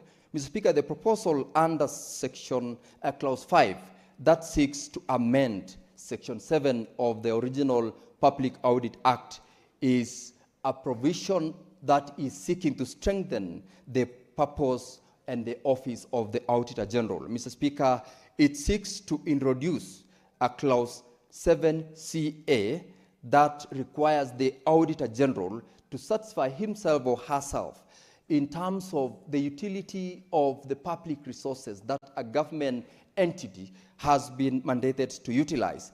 And it introduces a clause to the effect that the office, or rather the Auditor General, must ensure that they are satisfied that the resources have been used in an economic, efficient, effective, transparent, and sustainable manner. That introduction of that clause, Mr. Speaker, speaks to the language of the Constitution that says, or that requires of government agencies to make sure that the resources that are given to them are utilized in a manner that is transparent and sustainable, among others. And such a proposal, Mr. Speaker, is welcome and is supported. Further, Mr. Speaker, the introduction under Clause 6 of an additional provision that repeals Section 8 of the original Act and introduces a new Section 8 gives the mandate of the mandate to the office of the Auditor General without delegating. Previously, the law provides that the Auditor General can delegate, subject to the provisions of Article 234(5) of the Constitution, some of its role. This particular proposal, therefore, takes away that delegation and in itself affirms the fact that the Office of the Auditor General is an independent office, and therefore, as the accounting officer, whatever decisions that are to be made can only be made by the Auditor General and not delegated to any other officer within or without the office of the Auditor General. The introduction of subclause 8G is an introduction. It's a new introduction. It provides that the Auditor General, as part of his or her mandate, is to conduct and prepare audits on human resource in the public service.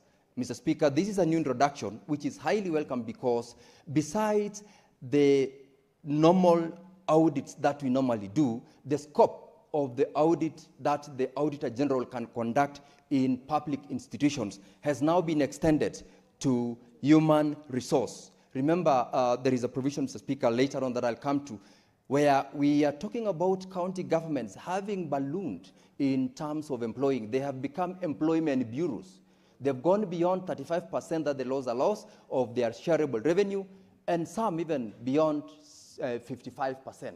This provision will allow the Auditor General to conduct human resource audits on our public institutions, the public service, and even the county governments, because county governments are subject of the Auditor General's audit. And secondly, the introduction of sub-article 8H, where the Auditor General is allowed, in consultation with the Salaries and Remuneration Commission, to establish remuneration and benefits of each member of the staff. Previously, this was not fully recognized, and therefore the recognition of the role of the Salaries and Remuneration Commission similarly enhances the role that independent commissions will give to the office of the Auditor General. Notwithstanding the fact that it's an independent office, it is in law required to consult with SRC when it's seeking to establish the remuneration and benefits of members of the staff. Mr. Speaker, there is only an introduction that will render that particular section unconstitutional if it is not repealed. That is introduction of section 8.2. This section 8.2 is the one that establishes the office of the Audit Advisory Board.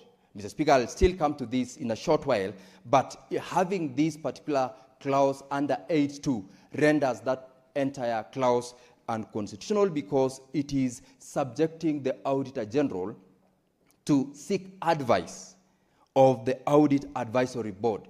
That alone takes the independence of the Auditor General, which is provided for in the Constitution, away, and that subsection 2 of the new section 8 is going to render the whole act, or rather bill, unconstitutional, and therefore that should be deleted, that should be amended. If not, it will make the whole act unconstitutional. Now, under the newly introduced section 8A, that introduces the office of an individual or a person called Head of Public Service Human Resource Audit Directorate. I want to disagree with my colleague Senator Sifuna on this one, because this particular directorate is under the office of the Auditor General. It does not take away the independence, and this person is supposed to be the person supporting the Auditor General in managing the structure of that particular office. And this is introduced under section 8A, which is new, and it is directly under the office of the Auditor General. So this person reports directly to the Auditor General, and therefore it does not in any way take away that independence which we are saying should be maintained, should be protected, and any law that takes it away will definitely be unconstitutional. Under now 8B, which is a new clause also, this is the one that speaks to now the establishment of what section 8.1G on public human resource public audit. This one says the Public Service Human Resource Audit Directorate, this newly introduced office under the office of the Auditor General, is going to be responsible for conducting and preparing audits on human resource in the public service. Mr. Speaker, I have already submitted that counties have become employment bureaus.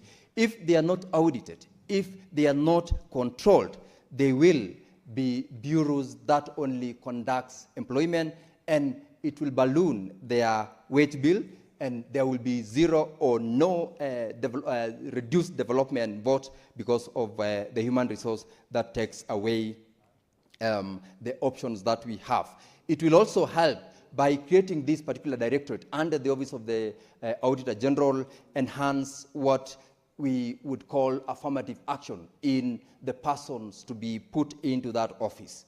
We have county governments, as I've said, which have employed persons beyond that which the system can absorb, and it has completely eaten into the development voted of their countries. And therefore, if they will be enhancing the scope of the Office of the Auditor General to ensure that they conduct audits on such public offices, this will also help this House and help the public in ensuring that we don't just employ because we have got resources. We employ because there is need, and we employ in compliance with what the law requires of us as institutions, Mr. Speaker, to do. The amendment to Section 11 of the Act by the newly introduced Clause 9, Mr. Speaker, under B, provides for a timeline within which the Office of the Auditor General, when it falls vacant, should be filled.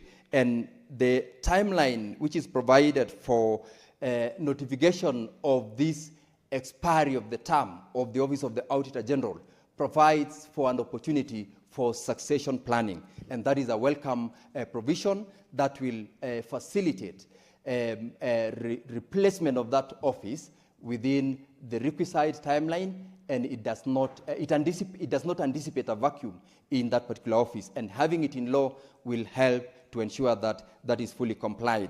And by providing under the newly introduced Section 11D, the proviso to the effect that such an appointment should and must be appointed strictly within the timeline. This one also does not contemplate an existence of a vacuum in the Office of the Auditor General. Mr. Speaker, the proposal under Clause 11 that seeks to amend Section 14 of the existing Act is equally a welcome move. The introduction of subsection 2 that requires the Office of the Auditor General, where this advisory board that reports, because the new proposal in the Act says that the Auditor General shall be the chairman of the audit board. This audit board, therefore, reports and takes instructions from the Office of the Auditor General. And therefore, where the Auditor General is required to seek advice, the law as it is proposed here uses the word may. In that case, it means it gives the Auditor General the discretion whether to seek for that advice or not to seek for that advice. That way, we are still maintaining the independence of the Office of the Auditor General, and we are not going to allow any other third party or any other board for that matter to direct the Auditor General in any particular way. Mr. Speaker, Clause 17 of this bill seeks to amend Section 20 of the Act by providing that any audit report that is submitted or made available by the Auditor General must be given to the entity, and a copy of that particular report be availed to the National Assembly or the respective county assemblies. And that was not available in the previous law. This means, therefore, the law as is recognizes the role that this particular House seeks to establish. I would, however, propose an amendment that the reference to a copy of the Auditor General's report should not only be submitted to the National Assembly alone, they should be submitted to the Senate, because this House also has a mandate to oversight. This House also has a mandate to look at those audit reports, especially of institutions like county governments. The drafters must appreciate that the law, or rather the Constitution, recognizes that the language should be Parliament rather than reference to National Assembly and the Senate. So I would propose that this particular introduction of Section 20A include submission of the report to this House. Mr. Speaker, the requirement that that particular report also, where the Actually, let me read, because this is very important in terms of budgetary allocation to the Office of the Auditor General. It provides that, Mr. Speaker, if the expenditure provided under subsection 3 of this section are in the opinion of the OAG insufficient to allow the office to properly carry out its mandate, the Auditor General shall submit to the Speaker of the National Assembly and the Speaker of the Senate a special report to be presented to the committee responsible for matters related to budget and appropriation. Mr. Speaker, this provision is being introduced to safeguard on the funding of the Office of the Auditor General. Remember, we have on very many occasions had the Auditor General complaining that they have insufficient resources allocated to them, where the law now allows them to submit a special report to you and the Speaker of the National Assembly. And the next available avenue for you as the Speaker and the counterpart Speaker of the National Assembly is to have the relevant committee enhance the budgetary allocation. This way, we will be supporting the Office of the Auditor General in terms of the budgetary allocation. And this is a new and important introduction to the law that will enhance the allocation of the budget and support to the Office of the Auditor General. Mr. Speaker, under clause 25, this is the clause that establishes now the Audit Advisory Board. And the only reason why I would support this particular clause, Mr. Speaker, is to the extent that it provides that the chairperson of this board is the Auditor General himself or herself. The previous law had provided that upon the establishment of this board, the first business of that board will be to elect from among themselves one of them to be the chairperson, and directly and expressly excludes the Auditor General. That is where the problem is, because they will be actually undermining the office of the Auditor General to be subservient to a chairperson of the advisory board when the Auditor General is a constitutional office. But now this amendment says clearly and expressly that the chairperson of this board is the Auditor General himself or herself.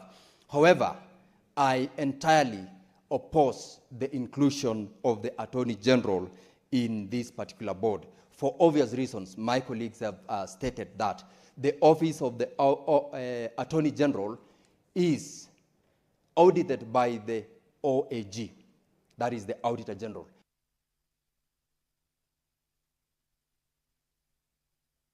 Yeah, just 1 minute to conclude your thoughts. Thank you, Mr. Speaker. There is no way we will have the Attorney General sitting in the advisory on the office of the Auditor General. For obvious reasons, this person reports to the Auditor General in terms of the audit. Therefore, we should delete the requirement of the person, a representative of the Attorney General or the Attorney General himself, to sit in that particular audit, advisory audit. As long as the Attorney General is not there, then we will pass as is. Other than that, Mr. Speaker, the introduction of the other members. Previously, there were 6 members of this audit advisory board, which was an even number. In this, it was just an even number. But right now, the amendment has reduced the number to 5, meaning they can make decisions because it is an even number. Mr. Speaker, this particular bill is a very important bill, if only we amend the various areas where they are not compliant with the Constitution. Otherwise, if it goes as it is, Mr. Speaker, I am sure it will be rejected because it will be unconstitutional in a number of the aspects. Mr. Speaker, I heard so much, but because of time, I will stop at that. Allow me just to mention one more important. The introduction of the new Section 38A. This Section 38A allows the Auditor General to conduct their own independent audits without any request by either Parliament or any other person. This particular one also facilitates periodic citizen accountability. Citizen accountability, Mr. Speaker, has previously been in form of frameworks, but the moment it is in law as it is right now, residents, citizens will be able to participate in audit of projects at the lowest level of representation, that is at the ward level, because the Office of the Auditor General will have an avenue to conduct audits where citizens are allowed to participate in the process of conducting audits without necessarily being a subject of a framework that has got no basis and not anchored in law. This introduction will be very important. Mr. Speaker, with those many remarks, I support this bill subject to the amendments on the various clauses which I and other colleagues have said, because we need to protect the independence of the office of the Auditor General. Mr. Speaker, I thank you. Senator Maruma. Asante Mheshimiwa Spika kwa kunipa fursa ili kuchangia huu mswada wa marekebisho ya sheria ya public audit. Mheshimiwa Spika, nichukue dakika moja kuelezea kidogo ya kwamba katika uangalizi wa matumizi ya pesa za serikali kuna taasisi mbalimbali za kufanya uangalizi. Mheshimiwa Spika, katika county kuna county assembly ambayo inaangalia uangalizi wa gavana na mawaziri, na wakati mwaka umeisha wa fedha, ibara ya 229 inasema ya kwamba kufanywa uhasibu na mhasibu mkuu ama auditor general, na kumewekwa wakati wa kufanya uhasibu ya kwamba kufikia Disemba tarehe 31 ya kila mwaka mhasibu mkuu au ametoa ripoti, na hiyo ripoti kufika kwa bunge ya Senate, kufika kwa bunge ya kitaifa na kufika kwa bunge za magatuzi. Mheshimiwa Spika, mhasibu anafanya kazi nzuri sana, kwa sababu wakati matumizi katika kaunti yametekelezwa, basi mhasibu anatembea na kukutana na gavana na mawaziri wake na kuuliza maswali ya matumizi ya pesa za kaunti, na wakati ni taasisi zingine kama mashule, university ambazo zinatumia pesa za serikali zinafanyiwa uhasibu. Mheshimiwa Spika, nimekuwa katika kamati ya uhasibu kwa miaka kadhaa, na zile sheria ambazo tunategemea ili kufanya uangalizi ama oversight, Mheshimiwa Spika, ya kwanza ni katiba ya Kenya ambayo tulipitisha mwaka wa 2010. Mheshimiwa Spika, ya pili ni ile sheria inaitwa Public Finance Management Act, ndio inayotusaidia pia kuangalia kama pesa zimetumika kwa mujibu wa sheria. Sheria ya tatu, Mheshimiwa Spika, ni ile inaitwa County Government Act, na pia kuna Cities and Municipalities Act ambayo ni sheria tunayotumia katika kuangalia matumizi ya pesa. Na ya mwisho, Mheshimiwa Spika, ni hii inaitwa Public Audit Act ambayo inafanyiwa marekebisho. Mheshimiwa Spika, wakati sheria imetungwa na hili nyumba, manake nyumba ya bunge kazi yake ni kutunga sheria, wakati inatumika, Mheshimiwa Spika, saa zingine kuna kuwa na zile gaps, na kuna pendekezwa kila wakati ipigwe msasa ili itumike vizuri. Mheshimiwa Spika, wakati uhasibu umeisha na mhasibu mkuu, zile ripoti zikitengenezwa, Mheshimiwa Spika, bunge zinaletwa bunge, na bunge wanaita wale watu ambao walitumia zile pesa na kuwauliza maswali. Mheshimiwa Spika, kwa sababu kama kuna matumizi ya pesa ambayo hayakufanyika vizuri, ni huyu mhasibu ambaye anaangalia na kusema kwamba hapa sheria ama fedha hazikutumika kwa mujibu wa sheria. Mheshimiwa Spika,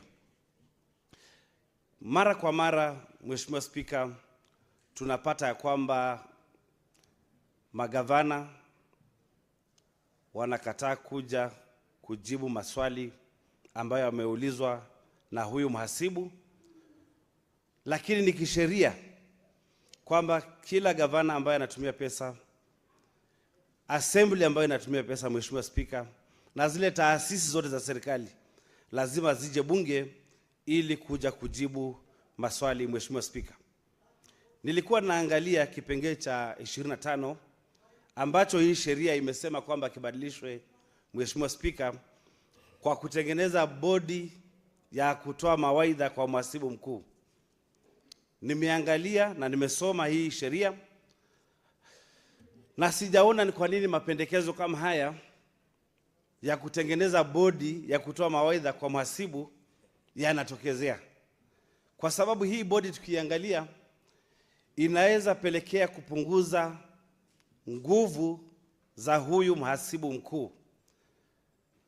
Mheshimiwa Senator Wabomete amesema kwamba hakuna shida yote, ni wewe chair, sikuangalia kwamba wewe umesimama kwa kiti umeketi, ya kwamba yeye akiwa kama mwenyekiti wa hiyo board hakutakuwa na shida yote na kwamba anaweza fanya kazi yake kulingana na sheria.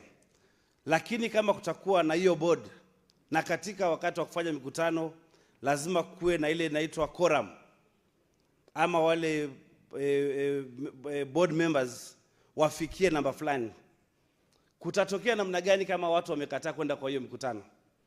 Itabidi ya kwamba hiyo bodi haitaketi kwa sababu ya quorum, na kazi ya mhasibu mkuu inaweza pata pigo, Mheshimiwa Spika. Kwa hivyo mimi sijaona yale mapungufu katika ile sheria ya 2015 ambayo yanapelekea kufanya marekebisho na kuweka board. Mheshimiwa Spika, Mheshimiwa Spika, kuna sheria na sheria za wahasibu ama auditors wako na watu wao wa kuangalia kama wanafanya kazi vizuri, Mheshimiwa Spika. Na kwa hivyo sioni kama kutakuwa na maana yote ya kuweka hii bodi ambayo ukiangalia tena hii bodi ambayo imewekwa kwamba mkuu wa sheria pia awe hapo ndani kwa hiyo board, na yeye mwenyewe anatakana kufanyia uhasibu na mhasibu mkuu. Hapo Mheshimiwa Spika, tunasema kwamba kuna conflict of interest katika hii sheria, Mheshimiwa Spika. Kwa hivyo mimi nitaunga mkono haya marekebisho ya sheria, lakini la mno, Mheshimiwa Spika, ni lazima tuangalie, tuifanyie marekebisho ili mkuu wa sheria ambaye anatakikana kufanyia uhasibu asiwe pale ndani katika board ambayo inafanyia uhasibu ofisi ya mkuu wa sheria, Mheshimiwa Spika. Kipengee cha 8(b), Mheshimiwa Spika, kinasema ya kwamba kuwe na hiyo wameita Directorate of Human Resource ambayo itafanyia uhasibu wafanyi kazi katika serikali.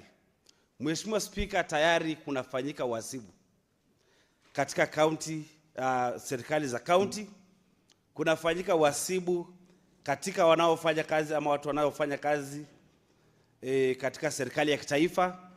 Sasa sielewi ni kwa nini ama kulikuwa na mapungufu gani katika ofisi ya mhasibu ili kupelekea kuwa na directorate ya human resource.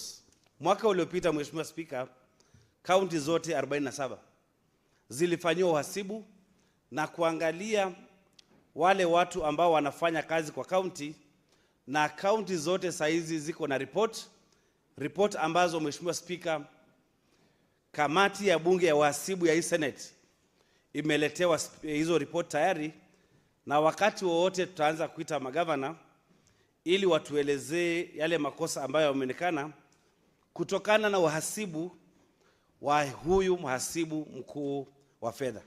Kwa hivyo sielewi yale mapungufu ama gaps ambazo yalikuwa katika hii sheria ili kupelekea kutengeneza bodi kama hii, lakini tutaitazama kwa ukaribu ili kama tutaelekezwa na ile kamati ambayo iko, wakiona kuna umuhimu basi tuiache hapo.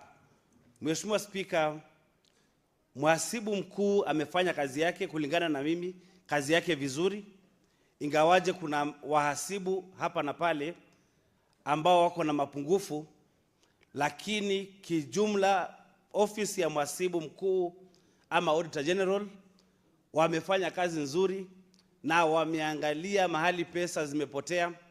Kila wakati wanatoa report. Kwa mfano tuliona kwamba bilioni 11 zimepotea kwa ile SHA na taasisi zingine, Mheshimiwa Spika. Kwa hivyo kama kuna kitu hii nyumba ambayo inafanya uangalizi ama oversight tunaweza kusaidia mhasibu, ni kuangalia kwamba tusiweke chochote ambacho kitapunguza nguvu za mhasibu, ambacho kitajaribu kuchakachua ile kazi ambayo inafanywa na mhasibu mkuu mkuu wa Kenya. Kwa hivyo mimi moja kwa moja, Mheshimiwa Spika, langu ni kwamba wakati sisi tunafanya uangalizi, zile taasisi zingine ambazo tunategemea ili kufanya oversight yetu ama uangalizi, ambayo ni huyu mhasibu mkuu, kuna EACC Mheshimiwa Spika, kuna DCI na kadhalika, tujaribu kuangalia zile sheria ambazo zinapitishwa zisipunguze makali, zisipunguze nguvu za hizi maofisi.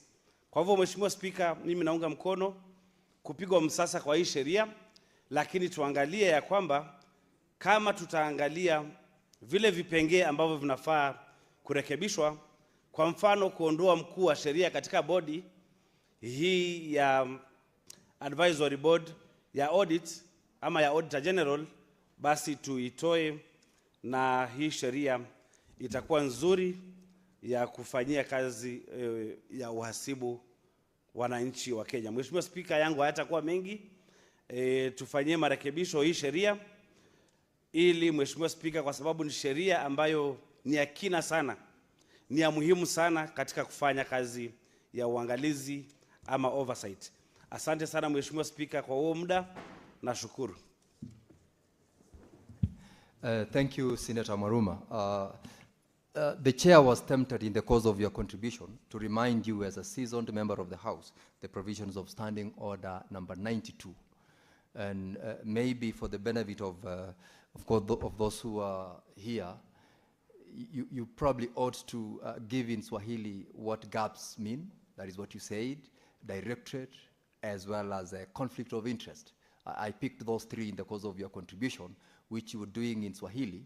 And of course, as a member, you know, the chair exercises discretion to permit you to continue. Otherwise, you are required to entirely run your contribution in the language that you chose when you started your contribution. Before I allow the next member to contribute, I have communication to make. This is a communication on visiting delegation from the Kenyatta University Youth Alliance of Kenya. Honorable Senators, I would like to acknowledge the presence in the Speaker's Gallery this afternoon, visiting delegation from the Kenyatta University Youth Alliance of Kenya. The delegation comprises 15 student leaders and 10 members drawn from different county chapters who are visiting the Senate for an academic tour. On behalf of the Senate and on my own behalf, I extend a warm welcome to the delegation and wish them a fruitful learning. I thank you and welcome to the Senate. As is the custom of this House, I will give the next person to speak, and as you speak, Senator Murango, you are next, Senator Onyonka. I've seen your hand up. The person allowed to contribute is Senator Murango, and before you make your contribution, in under 1 minute, take a moment to welcome the visiting delegation from the Kenyatta University Youth Alliance of Kenya. Asante sana Mr. Speaker. Nataka kuwakaribisha wanafunzi wa kutoka muungano wa chuo kikuu, na nitaongea kwa Kiswahili kwa sababu pia unajua mimi ni mkereketo wa Kiswahili. Na niseme kwamba katika hii nyumba ya Seneti tunafanya mambo mengi, na hakuna jambo ambalo linamzuia nyinyi kuwa hapa wakati wenu utakapofika. Kwa hivyo masomo ni mazuri, na mtasikia leo, nadhani itakuwa ya manufaa kwa watu wote wa Kenya. Asante sana Mr. Speaker. Mr. Speaker, ukiona mti mara mbili msituni ujue umepotea. Na Mr. Speaker, mti ya chui zizini haishiwi na kilio. Katika marekebisho ambayo tunafanya kuondoa nguvu ya mkaguzi mkuu wa hesabu wa serikali, itakuwa na madhara mengi sana, kwa sababu sijaona ni upungufu gani ambao unapelekea kuja kufanya marekebisho kwa sheria. Ya kwanza, mwanasheria mkuu anapata fedha zake kutoka pochi mfuko wa serikali. Kwa hivyo katika kuchunguzwa na kuangalia kuhakikisha kwamba ametumia fedha za umma vizuri, anafanywa na mkaguzi mkuu wa hesabu wa serikali. Sasa kumweka pia katika ile bodi, mstahiki Speaker, ni sawasawa tu na kuweka mbungo katika bodi ambayo itakuwa inapeana ushauri kwa wale wanaangalia na kutibu ugonjwa wa malale. Kwa hivyo mstahiki Speaker, mimi sitasema tufanye marekebisho. Ningesema ya kwamba yule mkaguzi mkuu wa hesabu Nancy Gathungu amefanya kazi nzuri sana, na kwa sababu hatujaona upungufu, kwa nini tutunge hii sheria ya kuja kuweka vikwazo venye mhasibu mkuu anafanya kazi? Na kwa hivyo mimi ningesema tunapofanya hii sheria tuondoe kabisa kuwa na bodi, kwa sababu sioni maana ya bodi. Mstahiki Speaker, mstahiki Speaker, mwanasheria mkuu na ofisi yake ni ofisi kubwa sana nchini, na ukiangalia mkaguzi mkuu wa hesabu ya serikali inakaa kama ni ofisi ndogo. Mstahiki Speaker, unajua chuma cha Suezi haiwezi kushindana na sukuo. Kwa hivyo ukiweka mwanasheria mkuu kukaa ofisi moja na mkaguzi mkuu wa hesabu, kwa sababu mwanasheria mkuu anatakuwa ndio anakaa kwa ile bond ambayo inapeana ushauri, na shindwa itakuwa ni vipi wakati atapatikana kwamba ametumia vibaya fedha za umma, na ndio mshauri mkuu ambaye anafaa kupeana ushauri katika kupatia mkaguzi mkuu wa hesabu ushauri. Itakuwa tu ni njia moja kwamba kabla sija kupatia ushauri, ondoa jina langu katika ratiba na majedwali ya wale wamefunja pesa za umma. Kwa hivyo mstahiki Speaker, mimi hiyo pia napinga. Na nikimalizia mstahiki Speaker, lazima kama nchi tuache hii tabia ya kuweka bodi kwa kila kitu. Farasi ya kifa tunaleta bodi moja ichunguze kama anaweza fufuka. Bodi ya pili ione kama farasi anaweza zikwa. Hizi bodi nyingi ambazo zinatengenezwa kupitia sheria zinanyonya fedha kidogo ambayo nchi iko nayo. Na kwa hivyo kama tuko na mama moja ama wawili kama tulie naye katika kama Nancy, kwa nini tusiache afanye kazi yake bila kuingiliwa na kuwekewa mabodi mingi ambayo haina maana? Na hizi bodi mstahiki Speaker, ukiangalia sana mwishowe zinakuwa hizi bond ni za kupatia, zinazawadiwa wale watu ambao wameanguka na wameshindwa na kufanya siasa.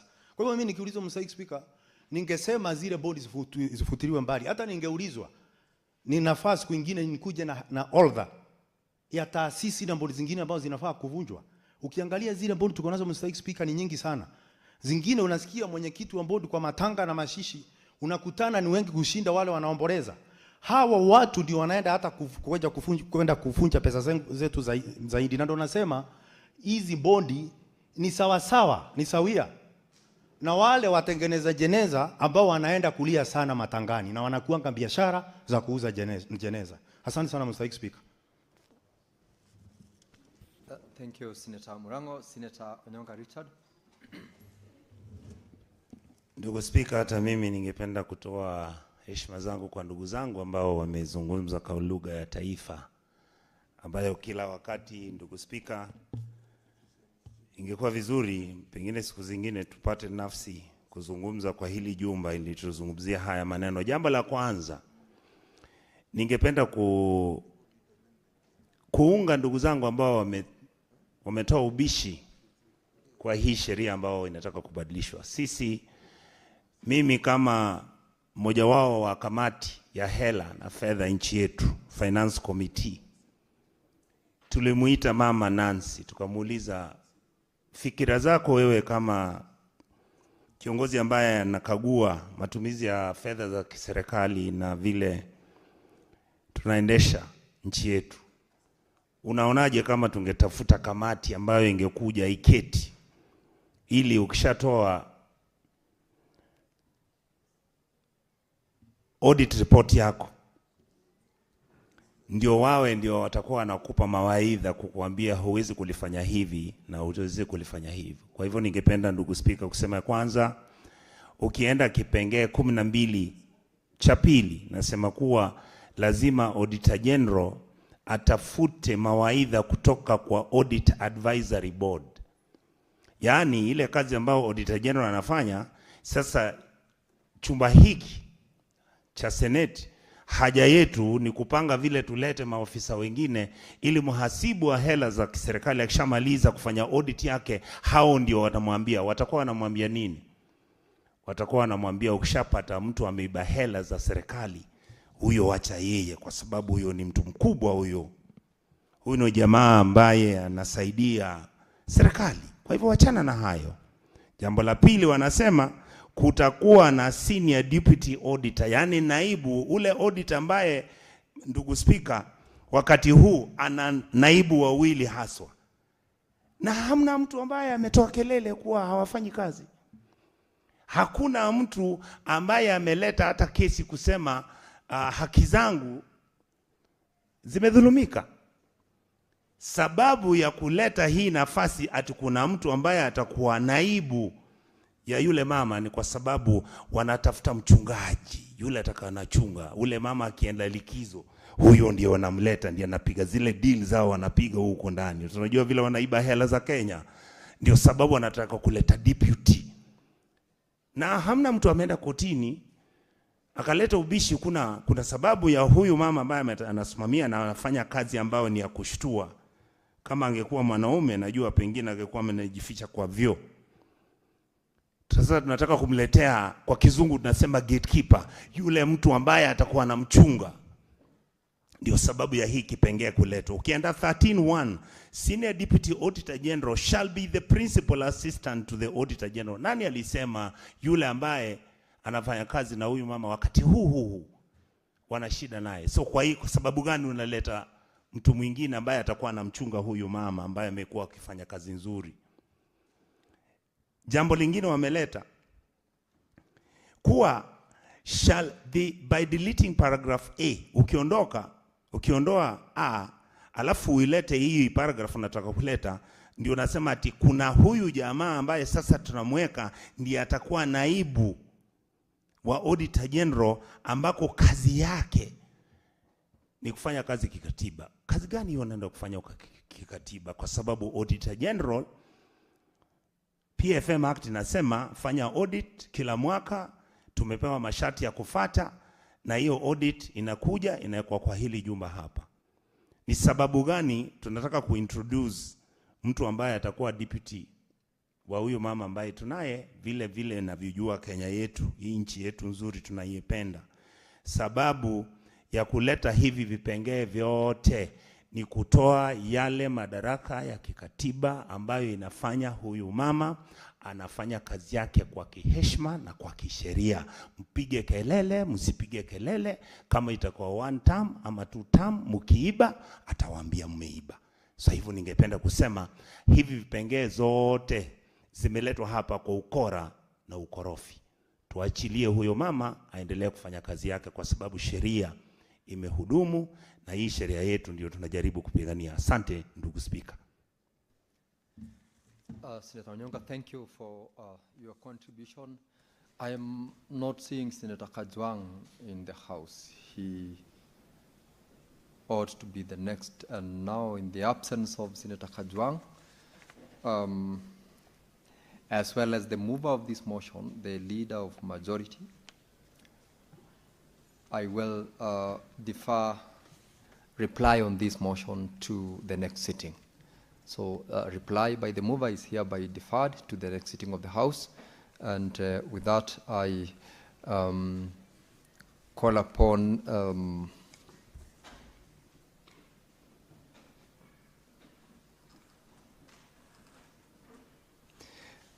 good. I'm just confirming from the order paper of today, order number 11, order number 12, order number 13, and 14, as well as order 15, are subjects of committee of the whole, and therefore we cannot proceed because there is no chair around, and therefore I defer those order number 11 to 15 to the next sitting. Order number 16 is also deferred because the chair of JLAC is now yours truly chairing the Senate. He ought to have been the one moving that motion. That is also hereby deferred. Order number 17, order 18, order 19, 20, 21, 22, 23, 24, 25, and order number 26 are equally deferred because the movers are not present in the chamber.